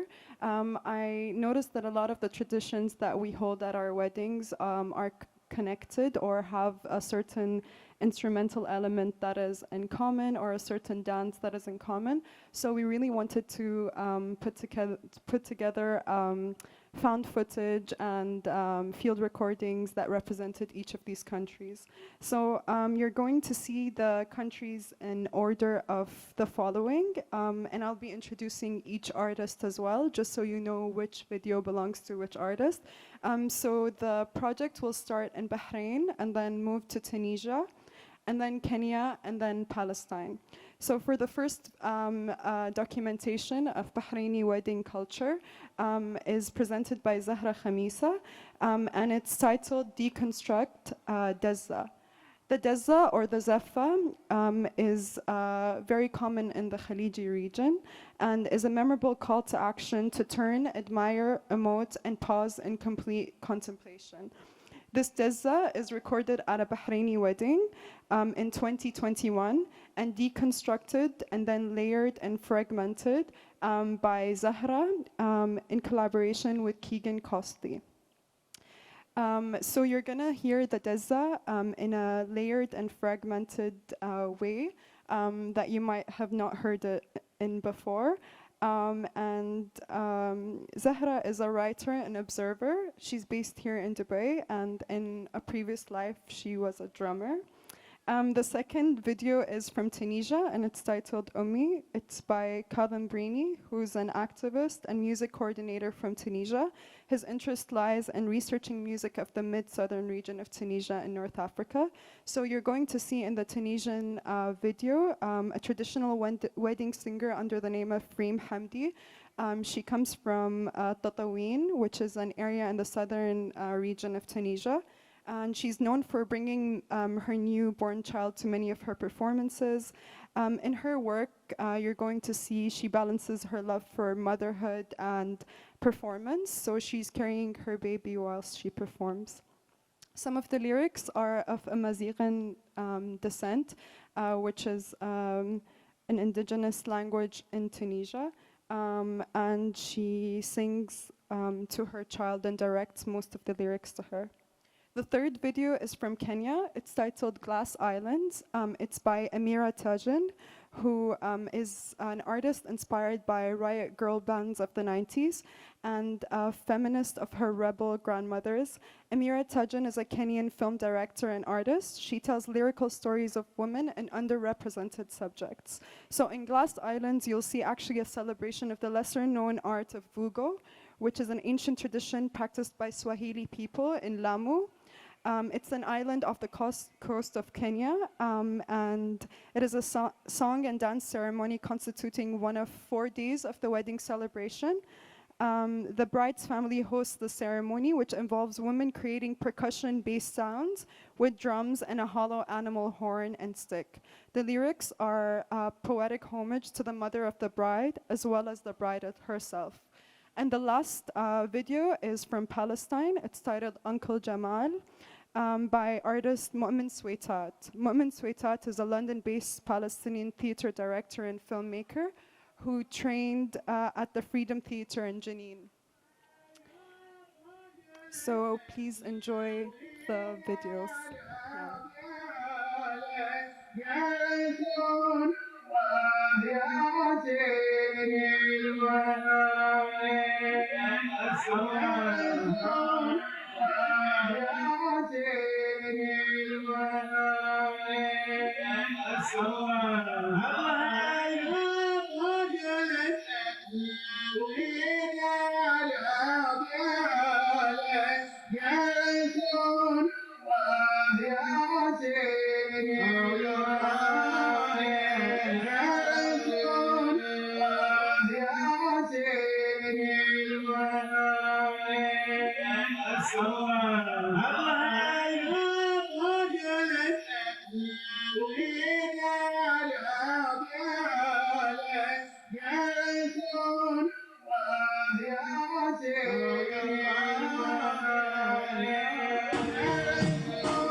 لا إله إلا الله أو لا إله إلا الله وحده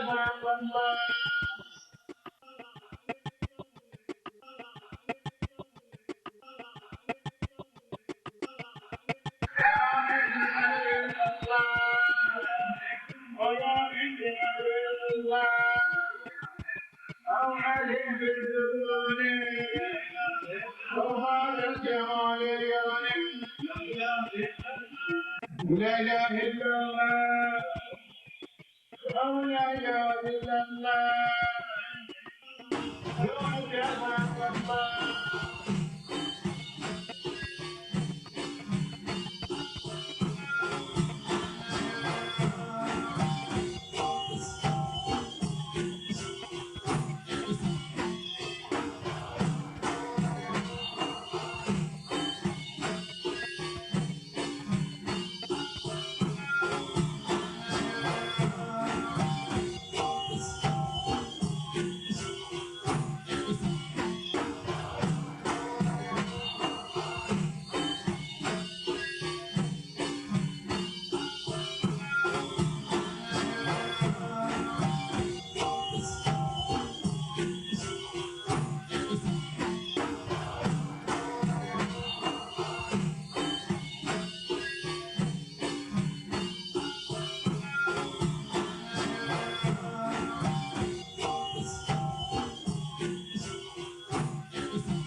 Down